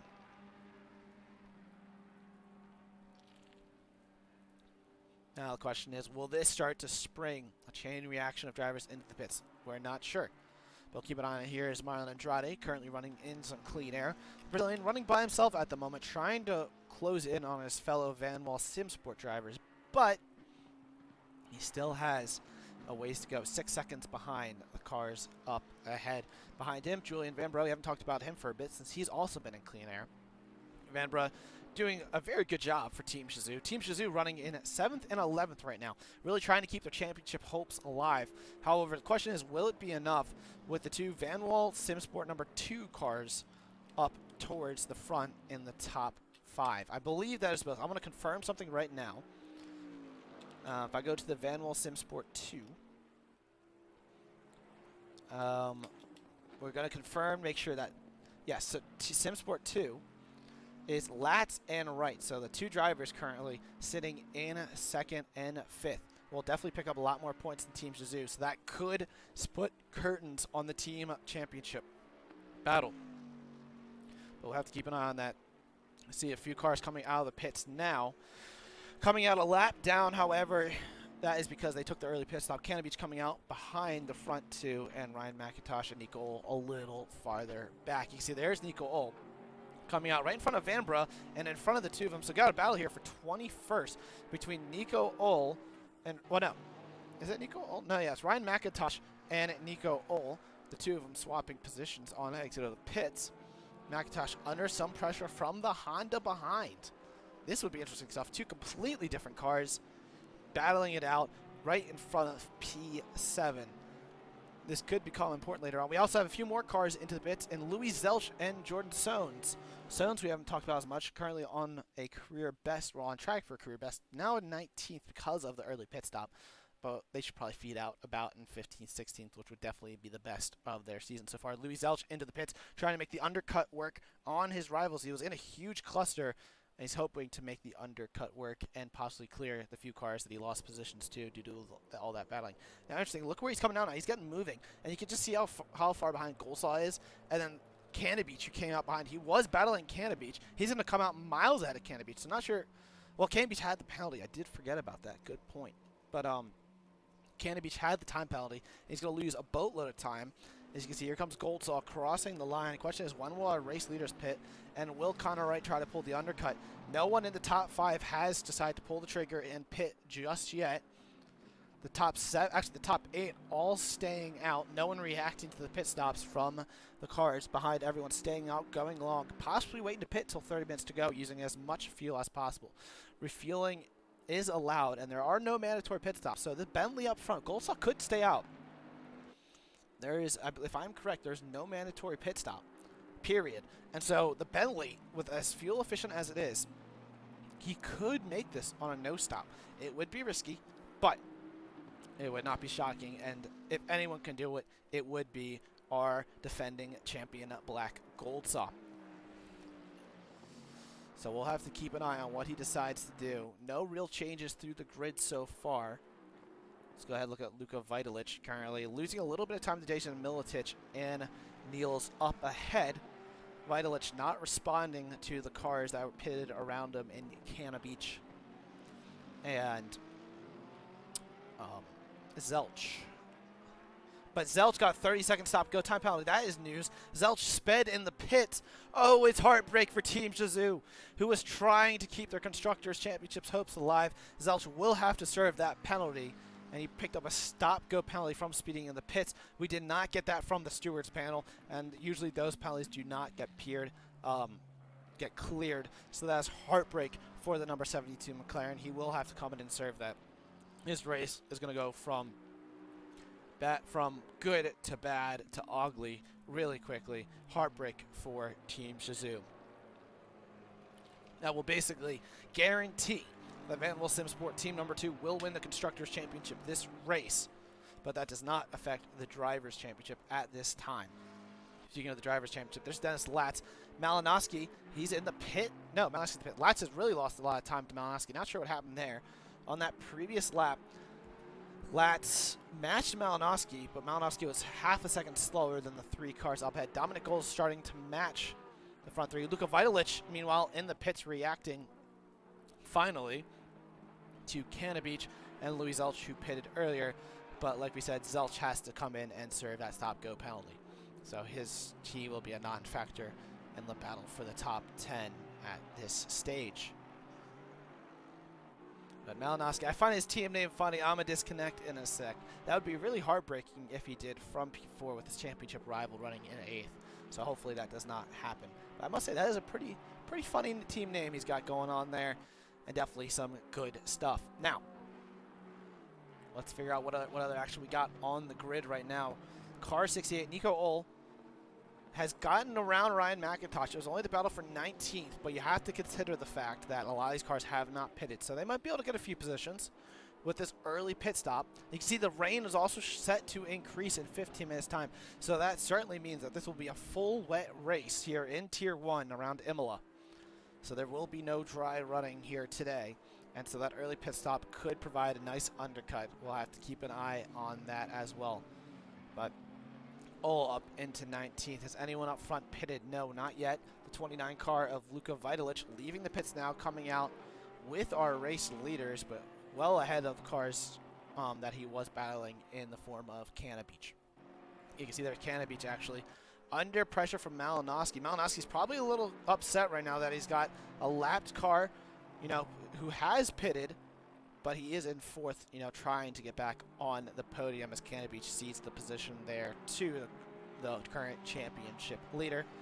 Now, one thing to note right now, with how everything stands, at this stage, finishing P4 would net Malinowski 73 points, while Saklari running in 8th would only get 51. So we would have a 22-point gap built up between the pair of them. And that is huge. That would mean that all Malinowski would have to do would finish on the podium for the final race and would be guaranteed the championship. And that is how things stand at the moment. But Malinowski would like to probably get back around Dominic Goals and increase his championship lead going into the final race. Now the final race is at Silverstone, I believe. Yes, it is. That's Silverstone.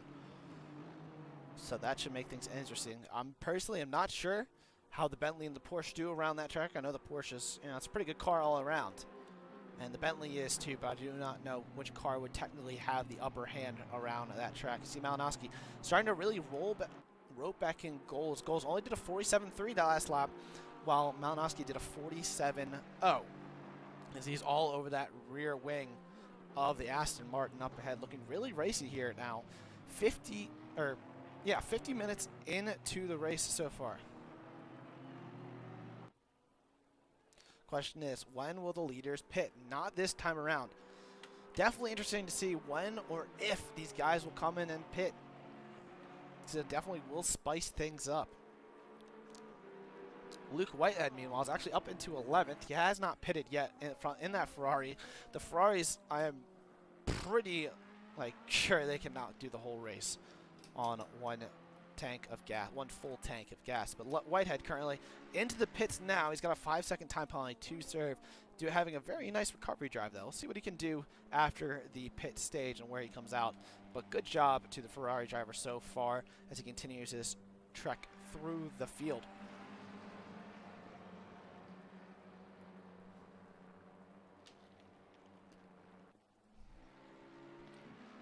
We're going to keep an eye on this battle here as well as Deja Miltic has cleared Niels, the Mercedes driver, starting to get the move on. You do have to do one stop, but you don't need to change tires. Okay. So I had a feeling you were required to come to the pits. Because I was going to say, I know that the ACC staff likes to make it fair. But not having to change tires, that does remind me, because that did happen at Bathurst last season. So, okay. Thank you for clarifying that. As I was, like I said, I'm a little rusty with the ACC set of things. I'm used to Formula One where you have to do your one stop and go through. But here in Assetto Corsa Competizione with the GT3 cars, it is a little different. But I think it is just as fun, if not more exciting at times. But don't tell the F1 guys I said that. Now, there you have it. Black Goldsaw, our race leader in the Bentley, coming into the pits right now. Will he change his tires? That is the key. Now, Connor Wright going longer. Trying to make the overcut work. Right. Gonna really have to push on this lap, make it the best in-lap he can. No one else pitting at this stage, so Connor Wright inherits the race lead. You see there's Luka Vitalic behind him, behind Hamza Belzami. So Vitalic losing a little bit of time to Hamza. That's kind of surprising. But that could have been to Hamza possibly not changing tires. I mean, you can see now that the rain is going to increase, so it makes sense not to change tires. So I'll have to keep an eye on that as it develops. Dejan Miltic, meanwhile, into the pits as well. The Mercedes driver pitting from the top 10 and probably will retain that after the pit stage is over. Someone currently running by himself, it's Darren King. All the way down in 13th, got a 5-second time penalty. He has not pitted yet. Really running in no man's land right now. Kind of feel bad for the Ferrari driver, but he has made a few mistakes and a few offs on track. Had a spin through Variante Alta and kind of running by himself. As you see, there's Goldsaw. He's on the move right now, so I would have to assume that Goldsaw did not change tires. So Goldsaw with a very quick pit stop. He's coming out miles ahead of the rest of the competition. So that means Connor Wright is going to have to come in soon and is going to not want to change tires. If he's going to want to have a shot at winning this race, he needs a splash of fuel and just to go. Because Goldsaw coming out less than 2 sectors behind the race lead and coming out in P12. So that is very important to know because you can look at what Luka Vitalic coming out of the final corner now, Goldsaw going into Toza. So you could basically guarantee that Goldsaw did not change his tires there. So this is very interesting. Luka Vitalic, meanwhile, trying to pressure Hamza Belzami, but it's going to be very hard to overtake a Ferrari in a straight line when you are driving a Porsche. Now will Connor Wright pit from the lead this time around? He did not. You see there's Dejan Miltic yielding the position to Wright, realizing that that is the race leader and there's no point in holding him up with this current battle up the field. Behind him, Goals and Malinowski lapping at a similar pace to Wright, but they're still, about 10 seconds behind our current race leader. It's a little bit of a non-factor for that top step of the podium, but this is the battle for net P3 between Goals and Malinowski, and it has championship implications, like we've been saying. Malinowski, our current championship leader, and Kevin Zaklari down in 7th, which would be net P8. Now Samir Foch pitting from P9. Haven't gotten a chance to talk about him a lot today, but Samir Foch having a fantastic race in the Haas without the money car, that white, red, and blue Ferrari. Definitely is a Haas-themed livery, that's for sure. And I must say, a very pretty one. I do like that car, and Futch having a very good result here in Tier 1. I know last season in Tier 2 he had some up and down finishes, but here today in Tier 1 around Imola, he's done fantastic, and it's great to see him having such a good race for him.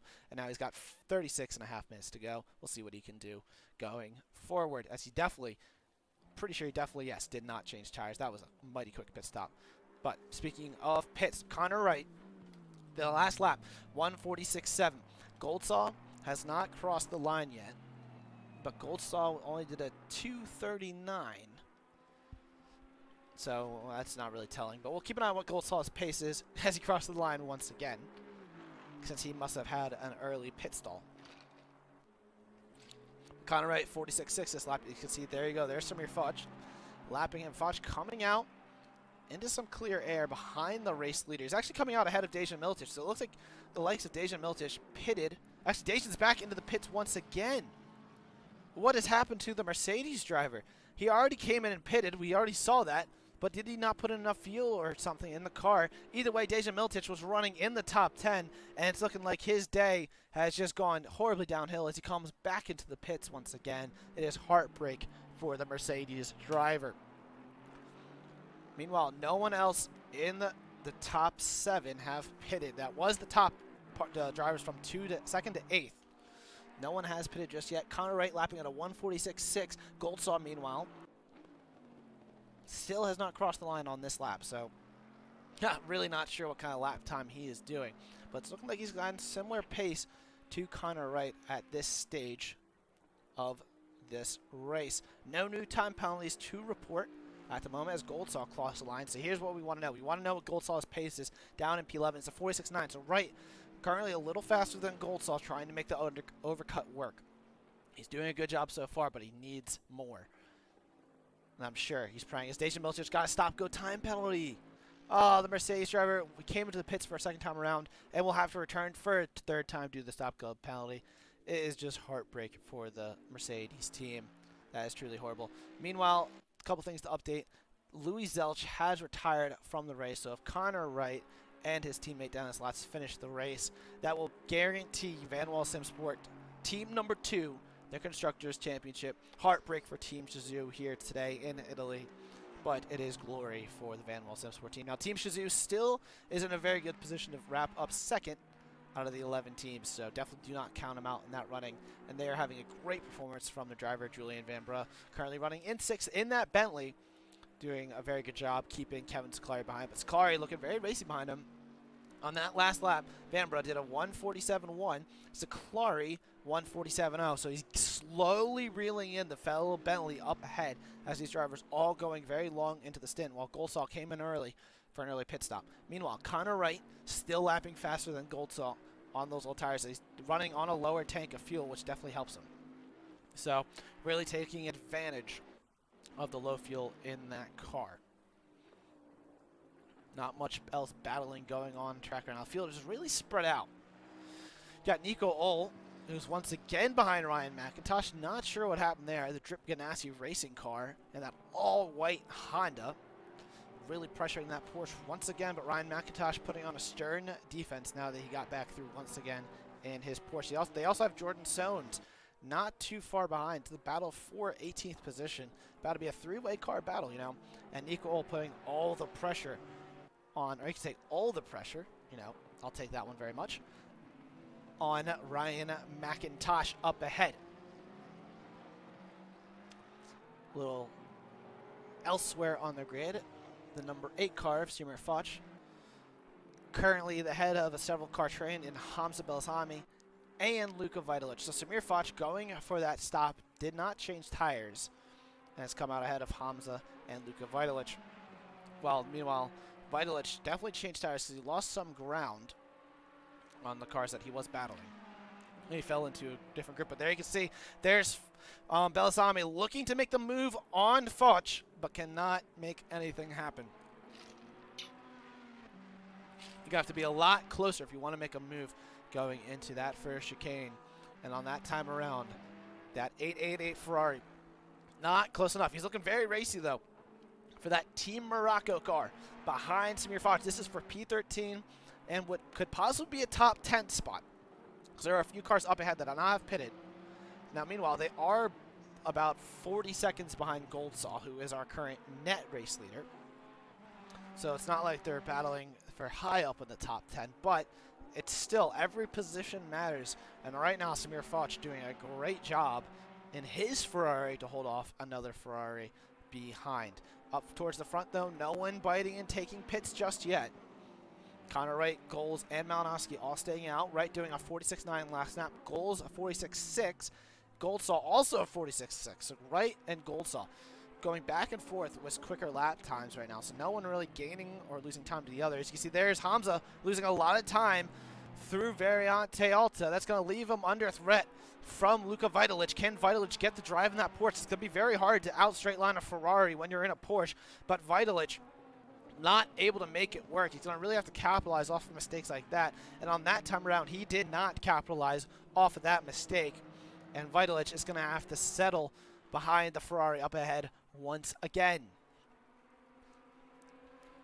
Let's go back to that battle between Nico Ohl and Co. Ryan McIntosh dropped off a bit there. He must have made a mistake because now he's behind Ohl and Jordan Sones. Jordan Sones really pressuring Nico Ohl. If you go on board with him now, that McLaren trying to clear that Honda. Now, the Honda up has been a little inconsistent today.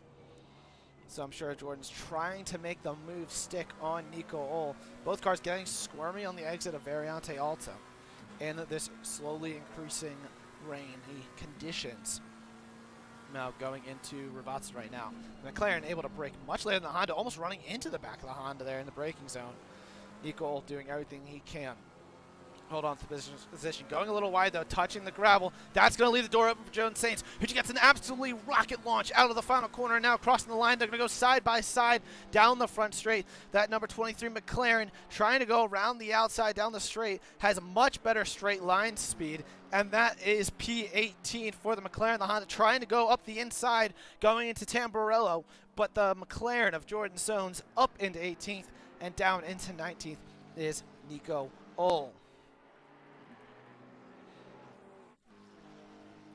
Lots of battling going on through the grid, and also a lot of things to keep an eye on with just various cars, you know, battling for position. You know, there's Canna Beach right here running down to 16th after serving his time penalty. A little ways off from Luka Vitalic up ahead, who he was battling before. He's got behind him, it looks like Marlon Andrade up towards the front, and the Nissan of Kieran Prendergast. So Andrade probably not too thrilled that he's stuck behind a car a lap behind him. But there's not much he can do about it. But he's definitely losing time now to Vanbrugh and Sakari as a result. Andrade doing a 47.3 versus the 47.1s from the cars behind. We do have another car into the pits. That is Dejan Milicic serving his stop-go 30-second time penalty.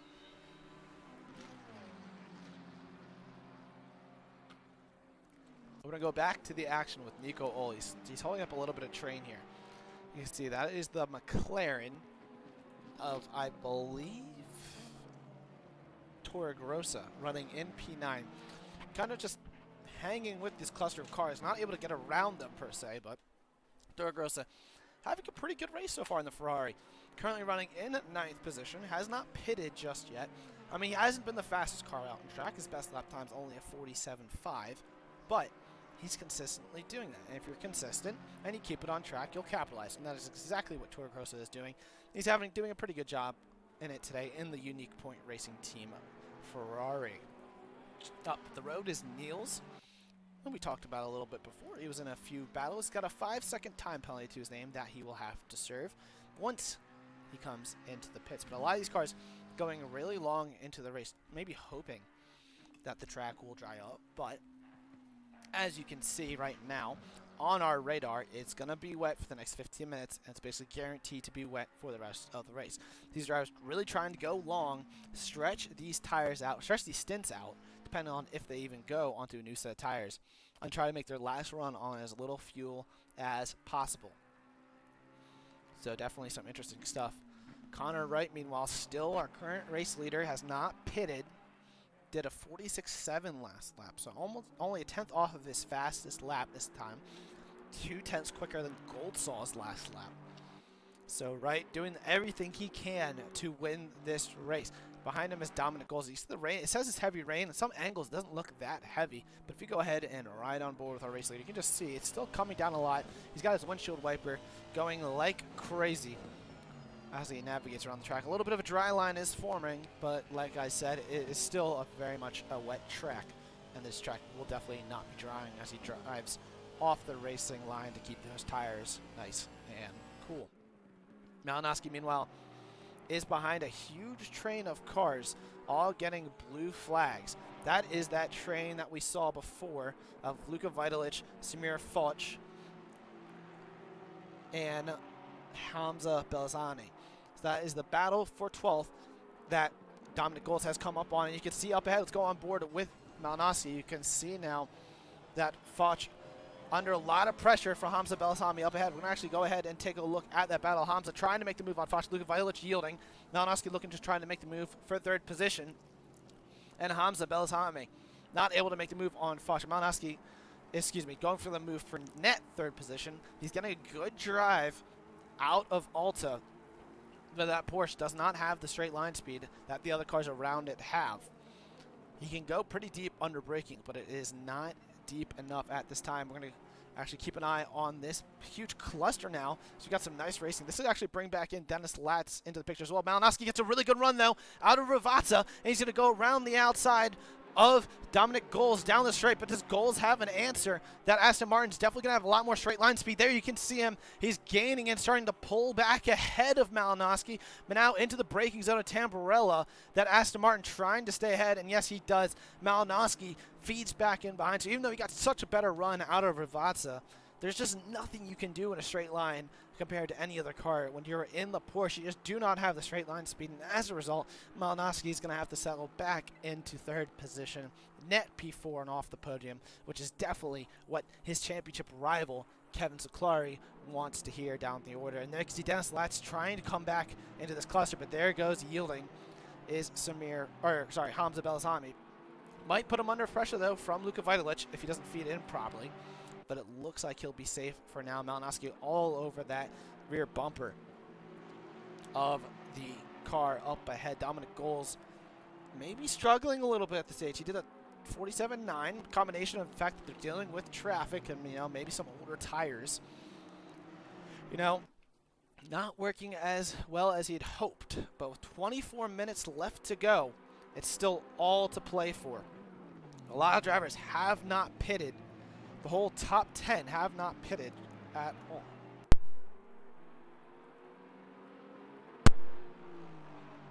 Yeah, at this point in time, I believe the likes of Luke Whitehead have not pitted either. Where's he at on track? Yeah, he's up ahead, not too far behind the 11 car of Connor Wright. Actually, he might have pitted. I'm not fully 100% on who's pitted and who's not at this point because it's been so long since we've seen a car come into the pits. Connor Wright still leading the way, but our net race leader, Black Goldsaw, down in P11, only about a sector and a half, close to 2 sectors now behind his rival. But Goldsaw, though, starting to reel in Darren King, and this will be a battle for position. So will King let through his former championship rival, or will he hold him up, is to be determined. But the battle for P10 is on, and this could be critical for our net race lead. So Goldsaw is going to have to clear the Ferrari as soon as possible. Otherwise, it's going to hurt his race each and every lap. We're going to also go back and look at that battle for 13th. Samir Foch still leading the way. As you can see, both P2 and P3 got through. Luka Vitalic, though, trying to get the drive out of Toza on Hamza Belzani. But there, Hamza instead gets a very good run into Puritella. Forgot the name there. Apologize.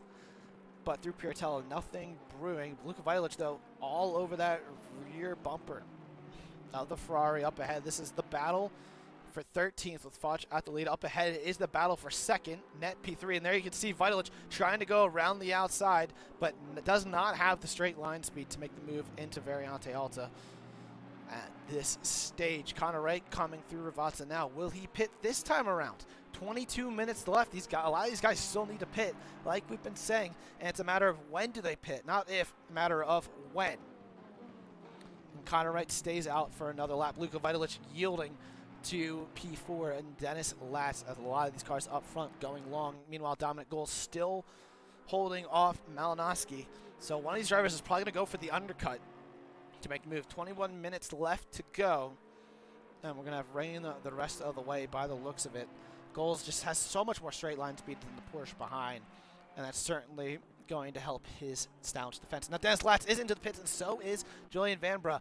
The Vanwell Sim Sport driver and the Team Suzuki driver both into the pits. Question is now, will one of these cars not take new tires? That's the question. They waited this long in the race, so I would have to assume they're just going for a splash and dash. And this should be a very, very quick pit stop from each team. So I'll have to keep an eye on their progress when they come out of the pits. Meanwhile, Darren King still ahead of Black Goldsaw. Goldsaw, who we are almost positive did not take new tires and just did a splash and dash. Currently coming out of Ravazza now. He should be well ahead. There goes Darren King to the pit, so he will not hold up Goldsaw. Up the road, Dennis Latz is moving right now. Latz coming to the pit exit, but Goldsaw will be well clear of Latz here. There's Latz moving, so Latz actually gaining some time there. So maybe Goldsaw didn't exactly do a splash and dash per se, but Latz gaining a lot of time on the Bentley and our net race leader. This could make things interesting because, you know, Latz was about 10 seconds behind Wright, so Goldsaw might have pitted 4 set of tires, even though we thought he didn't, with how far up the road he was. So this changes a lot of things. If Latz only coming out just a little bit behind Goldsaw, Connor Wright, if he can pit and does not take tires and just takes a little bit of fuel, he should come out clear of Goldsaw, but he stays out another lap. Right, 20 minutes left in this race, still our race leader and possibly our net race leader. We'll have to keep an eye on that progress. Malajay Malinowski, our championship leader, into the pits this time around, trying to go for the undercut on Dominic Goals. He's got to do something because he cannot pass that car in a straight line. Meanwhile, speaking of a straight line, Luka Vitalic trying to make the move in a straight line on a Ferrari, but that's not going to work if you're in a Porsche, especially against a Ferrari with literally no downforce. Meanwhile, up ahead, there's Darren King feeding out into this group. So these cars that have gone really long have been able to just do a nice splash and dash, barely take any fuel, and cut the time off of their pit stops by a margin. As you can see, some of the, and especially if you took tires, if you did not take tires, you're able to gain so much time. And as a result, the likes of like Luka Vitalic, who did take tires, has lost a handful of positions to drivers who have not. You can just see the differences. Like the pace difference isn't that much in the wet, with it being, it's not the easiest to overtake around this track, but in the wet, it's even harder. And these drivers are really able to get away with not changing their tires in this 90-minute long race. But it is tricky. It is definitely a very tricky and tall order to ask of them.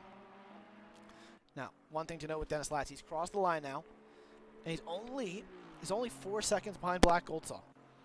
So that is huge. So Dennis Latz, actually Goldsaw could lose positions to the likes of Malinowski. Malinowski has come out of the pits. Yes, he has. Malinowski's coming out of the pits ahead of Black Goldsaw. He did a splash and dash, and he has overcut by a mile our former race leader in Black Goldsaw. So Goldsaw's got it all to do for. He's currently clearing lapped traffic in the form of Ryan McIntosh and Nico Ohl. But Malinowski ahead of Goldsaw. This is huge for the championship. Oh, and Goldsaw's round! Goldsaw's is round in Toza. He's able to save the car and keep it out of any contact, but Goldsaw losing positions. He was looking like he was on track to retake the lead after the pits, but as a result, not only was he getting massively overcut, he has spun around in Toza, and even though he kept his car clean of damage, he's falling into the clutches of Julian Vanbrugh. That gives a free position to Dennis Latz. It guarantees that Malinowski will stay up the road, and that is huge. As Marlon Andrade pits from P4. He's into the pits now. Kevin Takari, meanwhile, still on track. He has to pit for just fuel. He needs to do the smallest and shortest pit stop of his life if he wants to have a chance to get an extra position. Because Malinowski, currently in net P4, possibly even going net P3 with an undercut on Dominic Goals. Actually, he is in net P3 because Goldsaw is down in 9th. So Malinowski sitting in a potential podium-paying spot right now, unless something happens. But something did happen in the form of Goldsaw going around through Toza. His tires got to be like hurting right now. He's on a fresh set too, and yet Goldsaw still struggling on this second stint of the race. falling into the crutches of Julian Vanbrugh right now, the Team Suzuki driver, doing a pretty good job for the team. Alex Torgrosa also into the pits. And Marlon Andrade has fed out. Where has he fed? He's fed out of Dennis Latz. Very interesting. So Andrade went long, did an even shorter splash and dash than some of these other drivers. We have a car off through Tamburello as the 23 car of Jordan Soanes, who was on track for a career day, as our race leader Connor Wright is into the pits. Connor Wright pitting from the race lead. He's at a track he really likes, and in the wet, he won it last time around in Tier 2, trying to win it today in Tier 1. Dominic Goals pitting from P2. That should be P1 and P2 after they come out of the pits. But we'll have to see if the likes of Malinowski could make the undercut work on his rival of Dominic Goals. They are now into the pits doing a quick splash and dash. Where's Kevin Seclara? He stays out in that Bentley, so he's trying to go as long as possible on that tank of gas before he comes in and puts the smallest margin of fuel in that car. So Kevin Seclara really trying to make this overcut work as he takes over the race lead.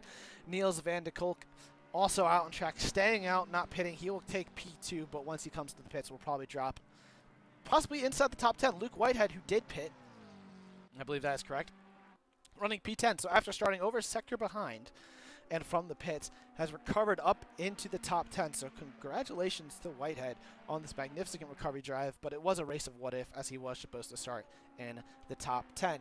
Meanwhile, Connor Wright has left the pits, and he is clear. He will be in P3, and he's miles ahead of his rivals. Dominic Goals comes out in a P2, miles ahead of Maciej Malinowski, who's currently sitting in P3.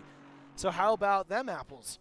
Malinowski losing time to Dominic Goals, who went longer. Marlon Andrade actually reeling in Malinowski at this stage after making his pit stop in that McLaren. He's still got 4 seconds to close in on the Porsche up ahead. Andrade's trying to sniff a podium out. Goldsaw down in 8th. He was our race leader. He had a phenomenal opening 20 minutes of the race where he went from 6th to 1st, but has really struggled after pitting halfway through the race. And as a result, with 15 minutes left, he's currently down in P8, which will probably be about net P5, net P6. 2 drivers have not pitted in the form of Niels van de Kolk and Kevin Seclara. Seclara coming out of the final corner now.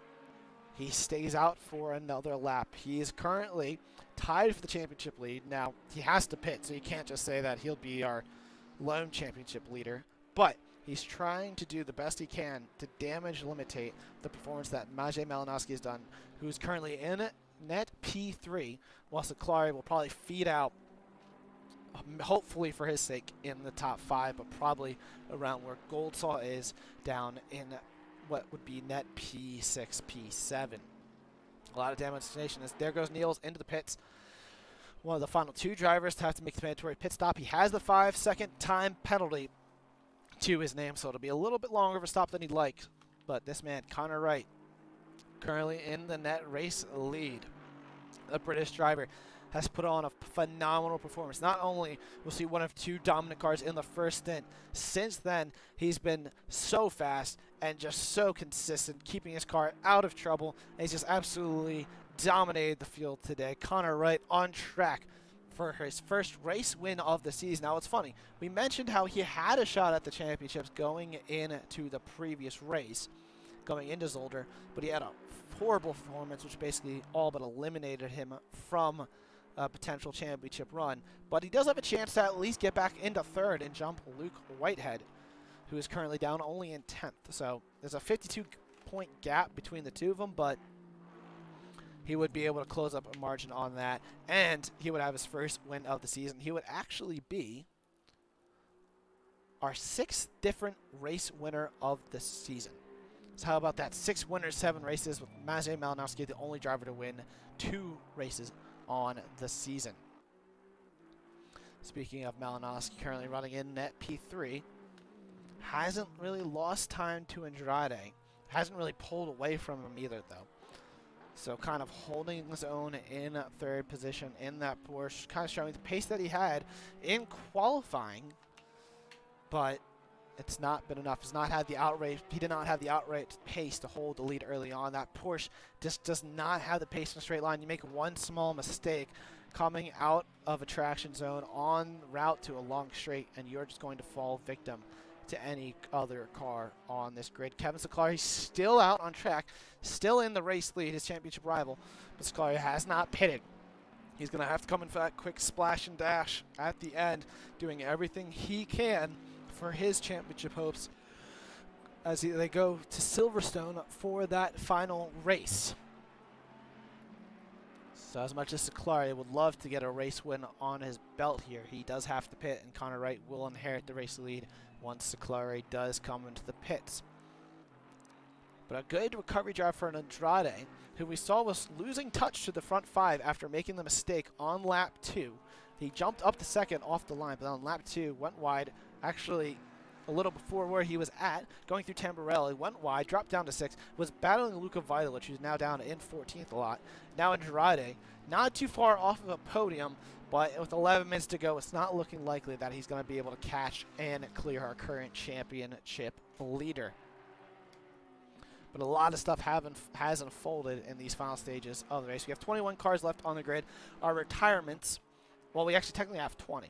4 cars have essentially retired in the form of Kevin Nils, Louis Zelch, Primasad, and Dejan Militic. Those 4 cars did retire. Primasad just not having a good race. Louis Zelch got hit with a stop-go time penalty. He was running in the top 10. Got hit with a stop-go time penalty and had to pit a second time. Dejan Militic, same exact thing, got hit with a stop-go time penalty, but he had to pit a second time before getting it. Not sure why, but he pitted, got a stop-go time penalty, and decided to retire the car. Kevin Nils was caught up in an accident early on, which damaged his car and his overall position enough where he has decided to stay into the pits and essentially retire the car. But there you have it. Kevin Seclari in the pits now. That will give the lead back to Connor Wright, surely. And there you can see passing him Dominic Goals. But where was the Seclari fleet out, though?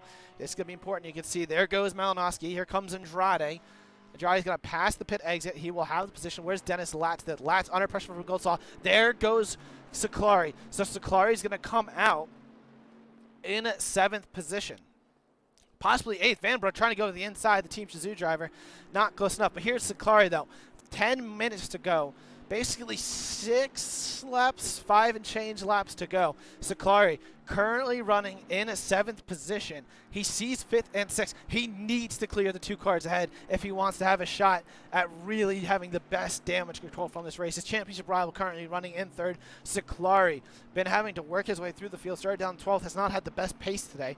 But you can see Goldsaw is looking really racy up ahead behind Dennis Latz. And if the 2 of them maybe come together or lose time, as there you can see Goldsaw trying to make a move into Piratella, not alongside and able to do so. But these 2 cars start battling. Seclari will be right there, and he's going to have to pounce. He also has to look behind him because he's got Vanbrugh behind him, also in a Bentley.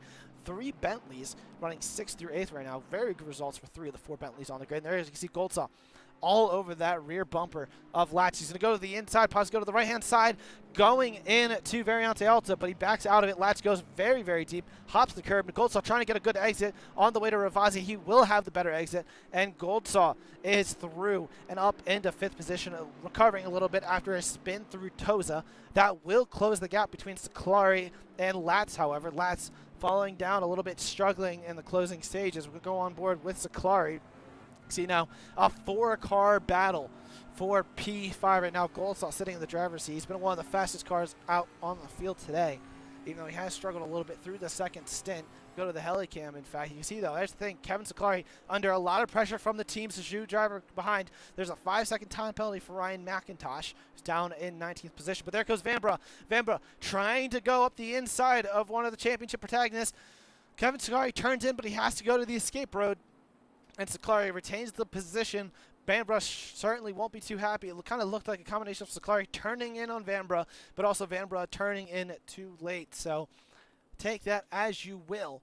But they stay in their respective positions in this battle for P7, P5 if you count the 2 cars up ahead. As there you can see Dennis Latz trying to make the move on Goldsaw now. Goldsaw had a horrible run through Toza. And now Latz trying to go up on the inside into Piratella. Will the drivers go side by side, or will one of them back out? Latz does back out, has a really slow entry, goes wide through Piratella. That might compromise him to Seclari.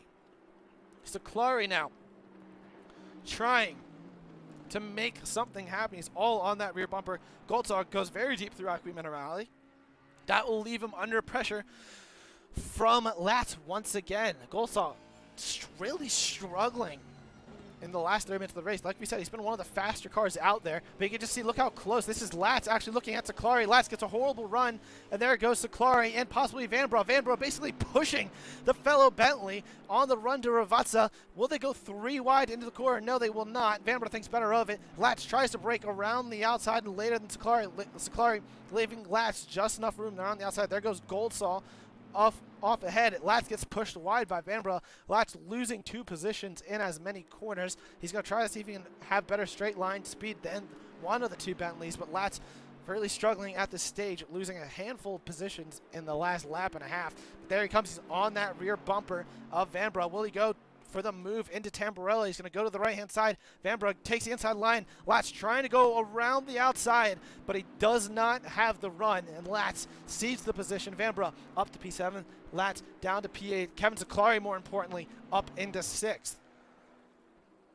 So Saklari trying to get even another position from Goldsaw. If he can get into the top 5, it's even better, because right now, where he stands in a 6th position, you can see there's Goldsaw really struggling through Toza. The difference between 5th and 6th is 6 points. But when you compare that to 3rd position, which is where Malinowski is currently sitting, his championship rival, it's a difference of 21 versus 15 points. 15 points is less than the gap between 1st and 3rd in one race, but 21 points is more. So he needs that position. He wants a 15-point gap. But, ooh, if you're going to go off through Equiminerale, that's going to hurt your chances. And you've got a very fast Team Suzu driver and Julian Vanbrugh in the background in 7th. We've got a huge battle here kicking off, folks. All drivers eating a lot of that entry curb into that final chicane of Variante Alta. No one really getting much better exits than anyone else. Connor Wright crossing the line. Surely 3 laps to go left in this race. 5 minutes left. So it's all kicking off here in the final stage. Connor Wright leading the way. Dominic Goals in 2nd. Malinowski in 3rd. Andrade in 4th. Goldsaw in 5th.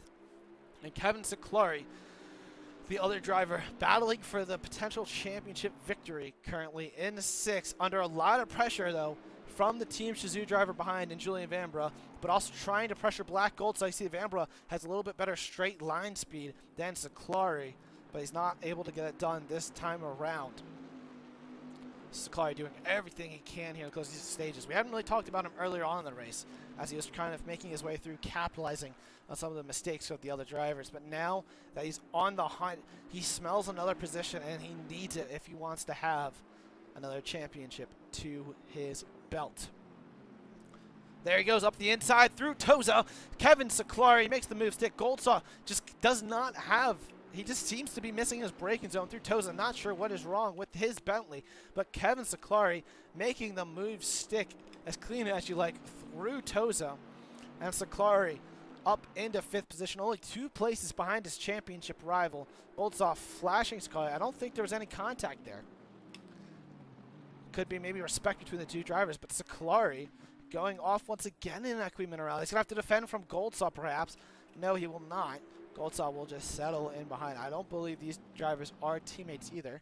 They are not, so maybe some respect between the 2 of them, but now Goldsaw under a lot of threat from Julian Vanbrugh behind. Julian trying to get up into 6th position now into Ravazza. Bentley's battling it out, but does Vanbrugh, can he get the run out of Ravazza and up to the line that he needs to take another position? Vanbrugh had a really good second stint here. He has the chance to maybe even take P5 if he can get the drive, but now we're going to ride on board with him. He's trying to gain. You can see Saklari trying to break the slipstream from the drivers behind. He knows he does not want to be just gobbled up. And there you can see Vanbrugh gaining on Goldsaw, gaining. Hopefully the 2 don't come together. Now into Tamburello. Goldsaw barely stays ahead. Vanbrugh losing a little bit of his rear end going into the braking zone, but he holds onto that car. The drivers hold position here. We got 2 laps to go, not even, as Connor Wright is coming to the end of Sector 2, and he will be taking the white flag next time around. But Vanbrugh and Goldsaw getting out of shape going through Villeneuve, making a little bit of a gap. But there you can see Goldsaw. He gets a good run through Toza that time around. It's not going as deep as he was previously, though. So we're going to have to keep an eye on this battle. Go back up ahead, though, real fast. Connor Wright, current race leader. He's going through Variante Alta now, if the camera will hopefully show us. And there he is. Connor Wright, dominant performance here in this wet race around Imola. Fantastic stuff by the British driver to absolutely dominate this race. Speaking of Dom, and however you would like to put it, Dominic Goals was in a fantastic drive in second position. He started outside the top 4. I believe he was starting like 5th or 6th, if I recall correctly, up into second place in clean air. Actually, like, great job by the Aston Martin driver. There you have it, folks. White flag flying this time around. Connor Wright on the final lap of the race. Maciej Malinowski putting himself in prime position to win the championship next time out. Currently in 3rd position. He has what is currently a 15-point gap over this man, Kevin Saklari. He's having to defend from 3 cars at this stage, but only has to do it for one more time around. Marlon Andrade is in between Malinowski and Saklari, running in 4th. He's slowly been closing in on Malinowski. He's only 2 seconds behind now, but 2 seconds gained over the course of 15 minutes is not enough to make up in one lap. But Andrade, good job. Started 4th, is looking to finish 4th, just off the podium, but still a very good drive for the McLaren driver. Luke Whitehead also has had a very good drive.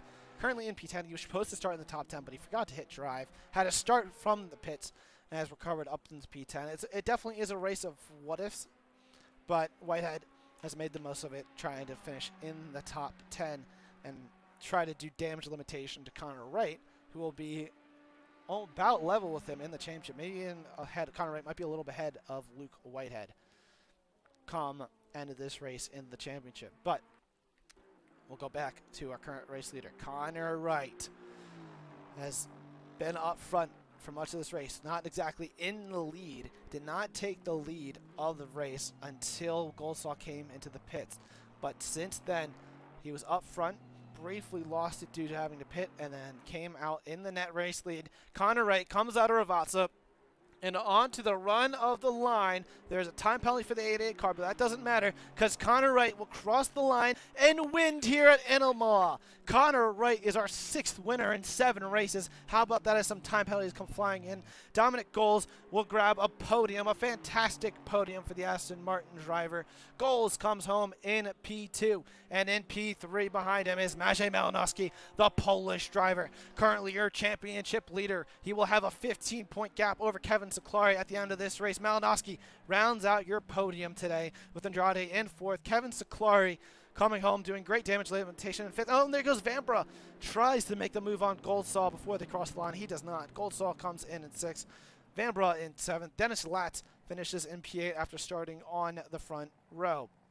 Niels van de Koot coming out of Vatsa now will come home in 9th. A very solid drive for the McLaren driver. Hasn't had much action in the second stint, but was able to keep his nose clean and will come home and finish 9th after serving his 5-second time penalty. Luke Whitehead, the recovery drive, will finish P10 in that Ferrari. Great job for the driver who was in 3rd place in the championship. Will drop to 4th, if my math is correct, but still 10th place after starting from the pits and a sector behind everyone else is fantastic stuff. Alex Torregrossa, meanwhile, like we said before, I haven't talked about it much. It's got a very dirty orange front end of that Ferrari. But Alex Torregrossa will come home in 11th position. Behind him, Samir Foch in 12th. Good result from the Ferrari driver in that Haspa without the money car. Behind him is Hamza Belshami, who does have a time penalty. So does Cam on the beach, has even more so of a time penalty. They will both drop positions behind Kieran Prendergast, possibly even Darren King once the penalties come into effect. As that is everyone across the line. Luka Violic comes home in 16th. Will come ahead of Canada Beach as well. In fact, Nico Olin 18th, Jordan Stones 19th, and Ryan McIntosh in 20. That is your final result, folks.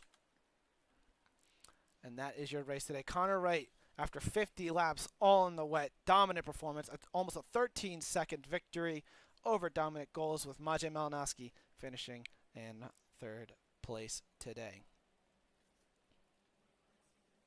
So we'll go ahead now and see if there's anything that we missed in the footage, any other last-minute penalties that might come up. So at the very end there was contact between Vitalic and the 9-car Canada Beach. That's why Vitalic lost so much time. He lost 15 there's some kind of contact there.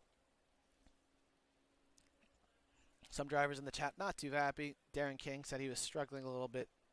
Was in a few pieces of contact. Luke Whitehead had a little bit of contact with a few more drivers as well. So a little bit, handful of incidents this race, but nothing major. We do have some post-race interviews coming at us this day. We got Connor Wright, got Luke Whitehead, and I'm not sure who the third driver is, to be honest. So we'll figure that out. One sec. I'm going to clarify something. Then we'll first talk to our race winner in Connor Wright.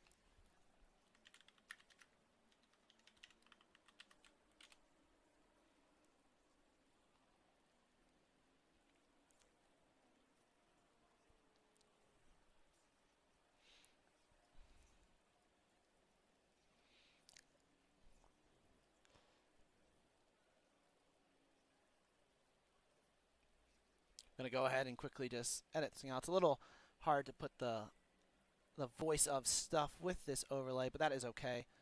We're just going to go ahead and bring on Connor Wright in here, and we'll get to asking how he did. Fantastic stuff for him today. Hello there, Connor. Last time I talked to you, it was the end of Season 6, in Tier 2. And now here in Season 7, you come home with your first win of the season in a wet Imola. How are you feeling after that race? Great. That was very fun. Strategy paid off. Yeah. I've been racing 10 seasons in AOR GT3, and obviously this is my best result ever. Winning Tier 1. I've won Tier 2 races before, but it's not quite the same, is it? No, it's definitely not. And I mean, on top of that, not only is it like you said, it's your first Tier 1 victory ever. Yeah, correct? yeah. So not only that, but you were absolutely dominant today. Talk us through, was it the car setup? Do you just have the strategy right? So I was obviously playing on it being wet. Really soft setup, high wing, and then it was just a case of filling the tank and just going as long as possible so that I could be happy that the weather wasn't going to change. Since I tried to get to 15 minutes left because that's how long you can see on the radar. I got close to that, like 18 minutes, and saw that the weather wasn't going to change. So then I could pit, not change tyres because 15 minutes left on a set of worn is fine, and gain some time doing that essentially. Gotcha. Now, I don't know what tracks you like, what tracks you don't, but last time you were out at Imola last season, it was a wet Imola and you were dominant. Here today, wet Imola, you were dominant. Yeah. What's your secret? Do you just like the wet weather around this track, or? Yeah, I mean, I'm British. Come on, it rains like every day. That is summer true. lasts for less than a week. But no, the Aston is really good in changing conditions, and a track like this where you've got a lot of high speed corners, mid-high speed. It's just the Aston's just good at that. And also in the rain, the acceleration advantage that other cars have, like Tortellini and the Porsche, it isn't quite there because you're using higher traction control. So yeah, the Aston's probably the best car in these conditions. Yes, indeed it is. Now, next time around, you guys will be at Silverstone for the season finale. Yeah. How are you feeling about that track? Do you think you can carry this momentum you got going all of a sudden? Because last week in Zolder, it wasn't the best race for you, but this week, no, opposite. Yeah. Do you think next week's going to go favorite track? Of course. Okay. Favorite track. But the Aston's so-so. You'll have McLarens there. Like Marlon's going to be really fast. Although, yeah. And the Aston's probably like second, third best car, maybe. So I've won a Tier 2 race at Silverstone. It was a 90-minute. That was, managed to pull a good gap there. So it's doable. But with the guys, the level that these guys are at, if it's dry, I probably won't be able to have a similar result. But we'll see. I guess we will see. But congratulations today, and I hope you find Cheers, some way Fizzy. to. Yeah, cheers. I hope you find some way to enjoy this great result, and I'm very happy to be able to have commentated over you. Me too, mate. Me too. So you have yourself a wonderful evening, a safe, happy evening, and congratulations one last time. Cheers, mate. Cheers. So that was the voice of Connor Wright, our race winner here in round number 7. Like I said, 6 out of 7 races. So what we're going to do, actually, we got, I know Luke Whitehead was the second one I saw. We're going to bring him in, and after that, we're going to go ahead and bring on Maciej Malinowski, who is our current championship leader, was on the podium, and we also have Dominic Goals as well in the box. So we'll go ahead and bring in Luke Whitehead first, and then we'll go ahead and bring in the other two individually. Hello, Luke. How are you feeling after that race? I mean, you started from the pits, then you still came home in 10th position. Talk me through that race and how it went for you. It was very bittersweet for me. I was extremely frustrated at the start. I essentially I got into the grid, looked down to get my gloves, looked back up, and I was in the pits. So I don't really know what happened. And obviously that lost me, I think, 40 seconds. I think it was 40 seconds to the next car. Yeah. And yeah, I had to push out of my skin, to try and get even up to the guys. And I'm quite surprised actually. I think I set the fastest lap of the entire race. I did a 46.4, which I think was, well, talking to Malinowski, he did a 46.6. So my pace really was there. And some of the moves I did were, I don't like to blow my own trumpet, but they were pretty good, even by my standards. So yeah, I mean, I was happy with the drive to finish top Ferrari as well and be one of the quickest on circuit at the very least. Yeah. I can't really complain too much, considering the start, obviously. Yeah, because I was like looking at the grid and I was going through it, going through the top 10, and all of a sudden I saw your car teleport to the pits, and I was just like, oh no, it's, who would have thought that would have happened? But you did a fantastic job. You were, like you said, about 40 seconds. You were over a sector behind, and you really did a good job. You kept the Ferrari going, and I do believe you had the fastest lap because I only saw 0.5s and I did not see a 0.4. So you had a magnificent drive here today. Obviously, it's a tale of what if, but you definitely had some momentum going this time around. Do you think you can carry that through into Silverstone as well, or what are your thoughts on that? I mean, yeah, as you say, like the pace was really good and it's good confidence. I think, if I'm honest, I definitely could have been fighting for the win today, which makes all of this a bit more painful. But yes, going into Silverstone, I'm quite fond of that track. I haven't done a huge amount there, but I quite, I've driven the Ferrari and I like it there. So, you never know until you get there on Monday. But, for me, I haven't really got anything to lose. I was in the fight for the championship, and I think that's gone now. I think I can still snag a P3 out of it. I don't know whether Connor was overtaken me, because I know Connor won. I think he was right. I think he won actually. he did win. So I do have an update for you on that. So the winner gets 100 points.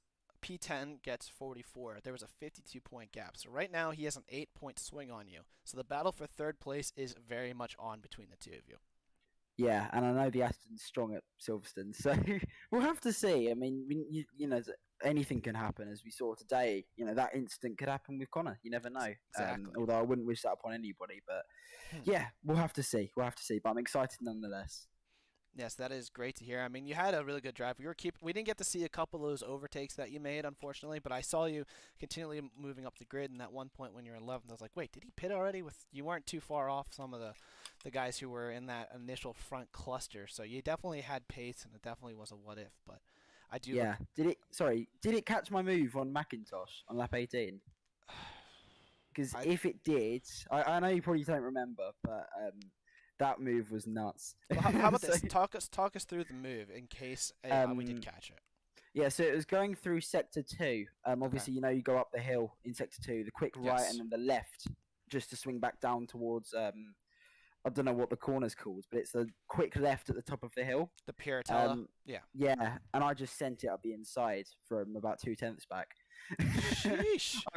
I was just like, I've got to make this move stick, because I had Prendergast just in front of him, so I knew that he was giving him a toe. So down the main straight, I wasn't quite close enough to make a move running outside or up the inside. So I just decided to go for it there, and I had a good run on him. So I was like, oh, we'll see how it goes. And fair play to Ryan, he gave me all the room that I needed, and it was really respectful stuff. So yeah, it was a fun race, but also very, very frustrating. But yeah, as I say, well done to the guys who finished on the podium.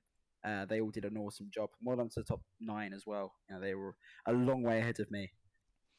I mean, yeah, but then again, it definitely was a what if, and I think you might come back a lot stronger than expected next time around, and that is for sure. I certainly hope so. I mean, I've just gone for a poor slump in form and results, so to come back from that with one of my best drives to date is not a bad statement. So Yeah, We'll I mean see. that definitely was an impressive drive. The 10th place aside, if you put it into retrospect, it definitely was a fantastic drive. You and I hope for the best for you next week, and I hope you have a safe and happy Th- rest of your week. Thanks, mate. Thank you very much. Take care of yourself. Thank you. You too. Cheers. So that was the voice of Luke Whitehead. He started from the pit lane in a sector behind everyone else, and yet still came home in P10th. Great job by the British driver. Next, we'll go ahead and currently bring in our current championship leader, I believe it's Magic. I'm gonna ask him for the proper pronunciation. But Malinowski currently with a 15-point lead over Kevin Saklari. So let's go ahead and bring him in. Hello there. How are you feeling after that pretty strong? Sorry to cut you off with your conversation, but how are you feeling after that How am very I good feeling? drive? I'm feeling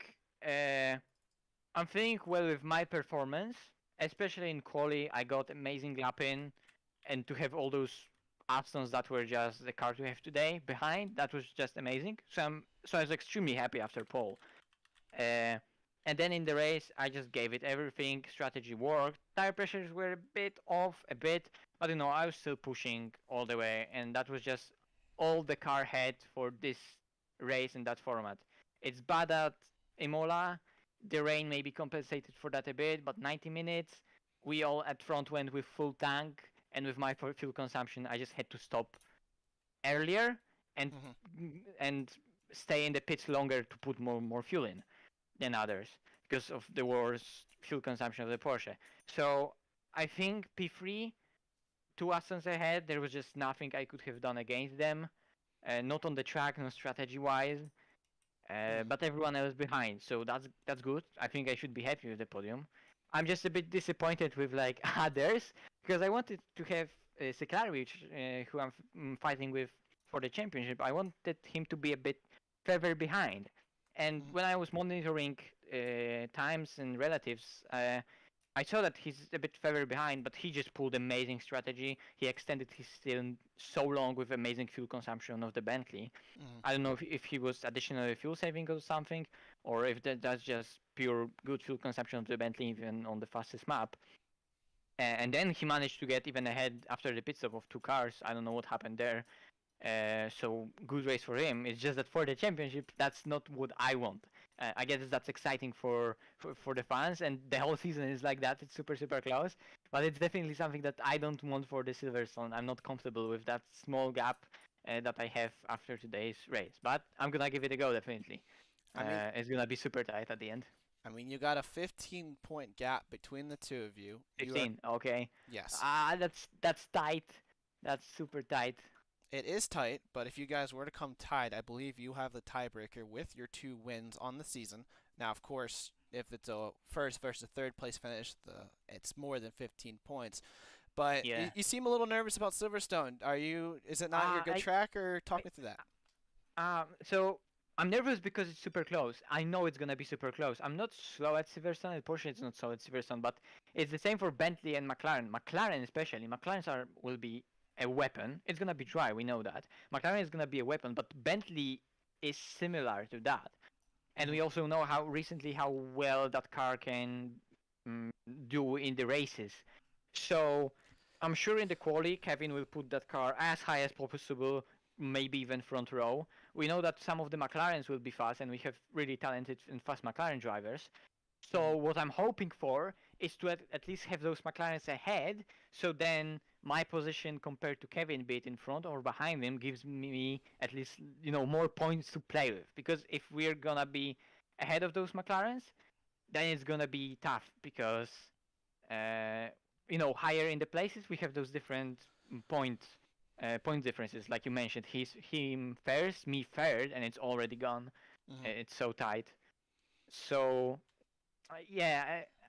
it's just that I don't feel comfortable going into Silverstone with that little of the gap. I put myself into that position, making mistake at buffers. I think that's still the worst that happened in that season for me, because for up until that, without that mistake, it was an amazing season. And ultimately, yes, I'm leading the championship. It's just like I say, it's just too little difference for comfort. Yeah, but it of course, I'm gonna give it a go. Full attack. Yeah, I mean, there's nothing else you can both do. of us we are champions, so it's definitely a bit for bragging rights because we're finally uh, together in one season and fighting for the championship. Because I think uh, mm, I think he won his championship when I wasn't in doing AOR, or Mhm. maybe he won one of his championship when I joined the AOR, but it was in my very early days in AOR when I wasn't that strong of a driver and I wasn't competing uh, for the championship in the first place. And then, of course, I had a lot of disconnects in the past and so on and so on. Yeah. But yeah, now we're like, would I say that we're equal drivers? Maybe. So it's definitely, a fight for bragging rights. Who can become AOR champion, which is that legendary, let's call it, championship that everyone wants to win and be on top of. Yeah, it definitely is a very competitive grid. I mean, you can definitely argue you guys are equal. I mean, your points on the season, I mean, both of you have had 4 podiums on the season, with you edging him out with those first places while he only has 4 seconds. And you guys also both have one bad race to your name. You had Mount Panorama at Bathurst, Rama, yeah. and he had Donington. So you guys are literally, it seems like it's all down to bragging rights, all down to Silverstone, and you guys are just gonna have a, guns blazing fight, and I think it's gonna be fun no matter what. Definitely. Silverstone is going to be a good one. Definitely. Yes, I definitely look forward to seeing you out on track one last time this season. Congratulations once again on the 3rd place. You made the Porsche work today on a track you just said was not good. So we'll hopefully see you do that again next week. And hey, you might become a champion once again next time around. Let's hope so. Let's see. Thank you very much. You're welcome. Have a wonderful and safe and happy rest of your week. Cheers. Good night. Cheers. So that was the voice of our current championship leader, Maciej Malinowski. Currently has a 15-point gap over Kevin Saklari. But like he said, the Porsche compared to the Bentley, it's going to be a little tricky next week, but plenty of action. Now, we do have one more interview for you guys today. It's going to be Dominic Goals. He finished in 2nd place, the German driver, having his best result of the season. So let's go ahead and hear from him now. Hello, Dominic. How are you feeling after that amazing performance from you to finish 2nd place? Good evening. It was an awesome race today. Can't be happier with it. I mean, I was losing a little bit of time behind Tortellini at the beginning, but it was good fun with the battle with him. I mean, you didn't start up in the front couple rows, but like you still made it work. Like, talk me through your race. Like, what was going through your head, strategy wise? Just how did you feel? Like, especially that 2nd stint when you came out and so far ahead of everyone. What was going through your head? At the beginning, there was a lot of sweat in front of my head. Mhm. Because I was playing in the VBR headset, and I mean, it's a little bit colder today, but it's still really, really hot. And especially when I was sweating with Tortellini, the sweat got even more. But yeah, I mean, I think the Essen is quite good around Imola, and it's especially good in the wet. So I knew that I have a good car and tried to keep my head down. Yeah, and it was amazing how much faster the Essen on the straight was compared to Tortellini's Porsche. Oh So yeah. I was trying to keep it easy, don't rush and make stupid mistakes, and I knew that there will be some overtake possibility, so just waited for it, and yeah, it didn't paid off. It was a really good and fun race. Yeah, it was definitely very fun to watch, and you had a very good drive here today. Now, I'm looking at your previous results. You started out the season all right, and then you had yourself your podium at Bathurst, and then an even better finish today. 3 or 4 last races, you finished in the top 10. Do you think you can keep that momentum going next week at Silverstone? I hope so. I think it will be a little bit harder than today because it's in the dry again. So Aston is back to normal level, not like today. And I think at Silverstone it's not that good. It's probably not bad, but let's Yeah. see. Maybe another top 10 would be great to finish that season with another top 10. It would definitely be. I love Silverstone, best English track. So let's see what happens next week. Yeah, I'm definitely looking forward to seeing what you can do one last time out. I mean, you definitely jumped a bunch of positions in the championship as well. So I mean, you might not be battling for the win, but as we just got told by Tortellini, bragging rights are a thing, and you definitely can get a ton of bragging rights over a lot of drivers if you keep up this good form. So good job today, and it was a pleasure watching you. And I look forward to seeing you next week, and I hope you have a safe and happy rest of your week. Yeah, you too. Thanks a lot. I will rewatch the stream right now. and Awesome. See how it looked. Yeah. Good evening. Yep. Good evening. Yep. Have a See good ya. rest of your day. Bye bye. So that was our last interview for the day. That was Dominic Goals, who came home in second. Very eventful race for you guys today. Connor Wright coming home on top, our 6th different winner on the season. But the bigger news on the day, Tortellini, aka Maciej Malinowski, currently with a 15-point championship lead over his rival Kevin Seclari. Kevin Seclari had a very, very good recovery drive after starting down in 12th and finished 5th. But 15-point gap. Anything can happen next week when we are at Silverstone.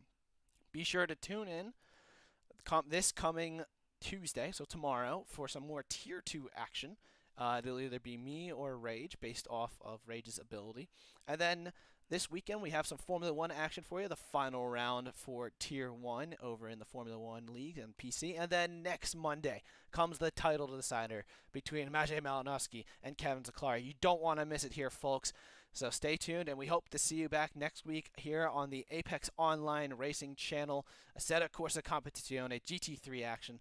Thank you ever so much for watching, and I hope you have a safe and happy rest of your week.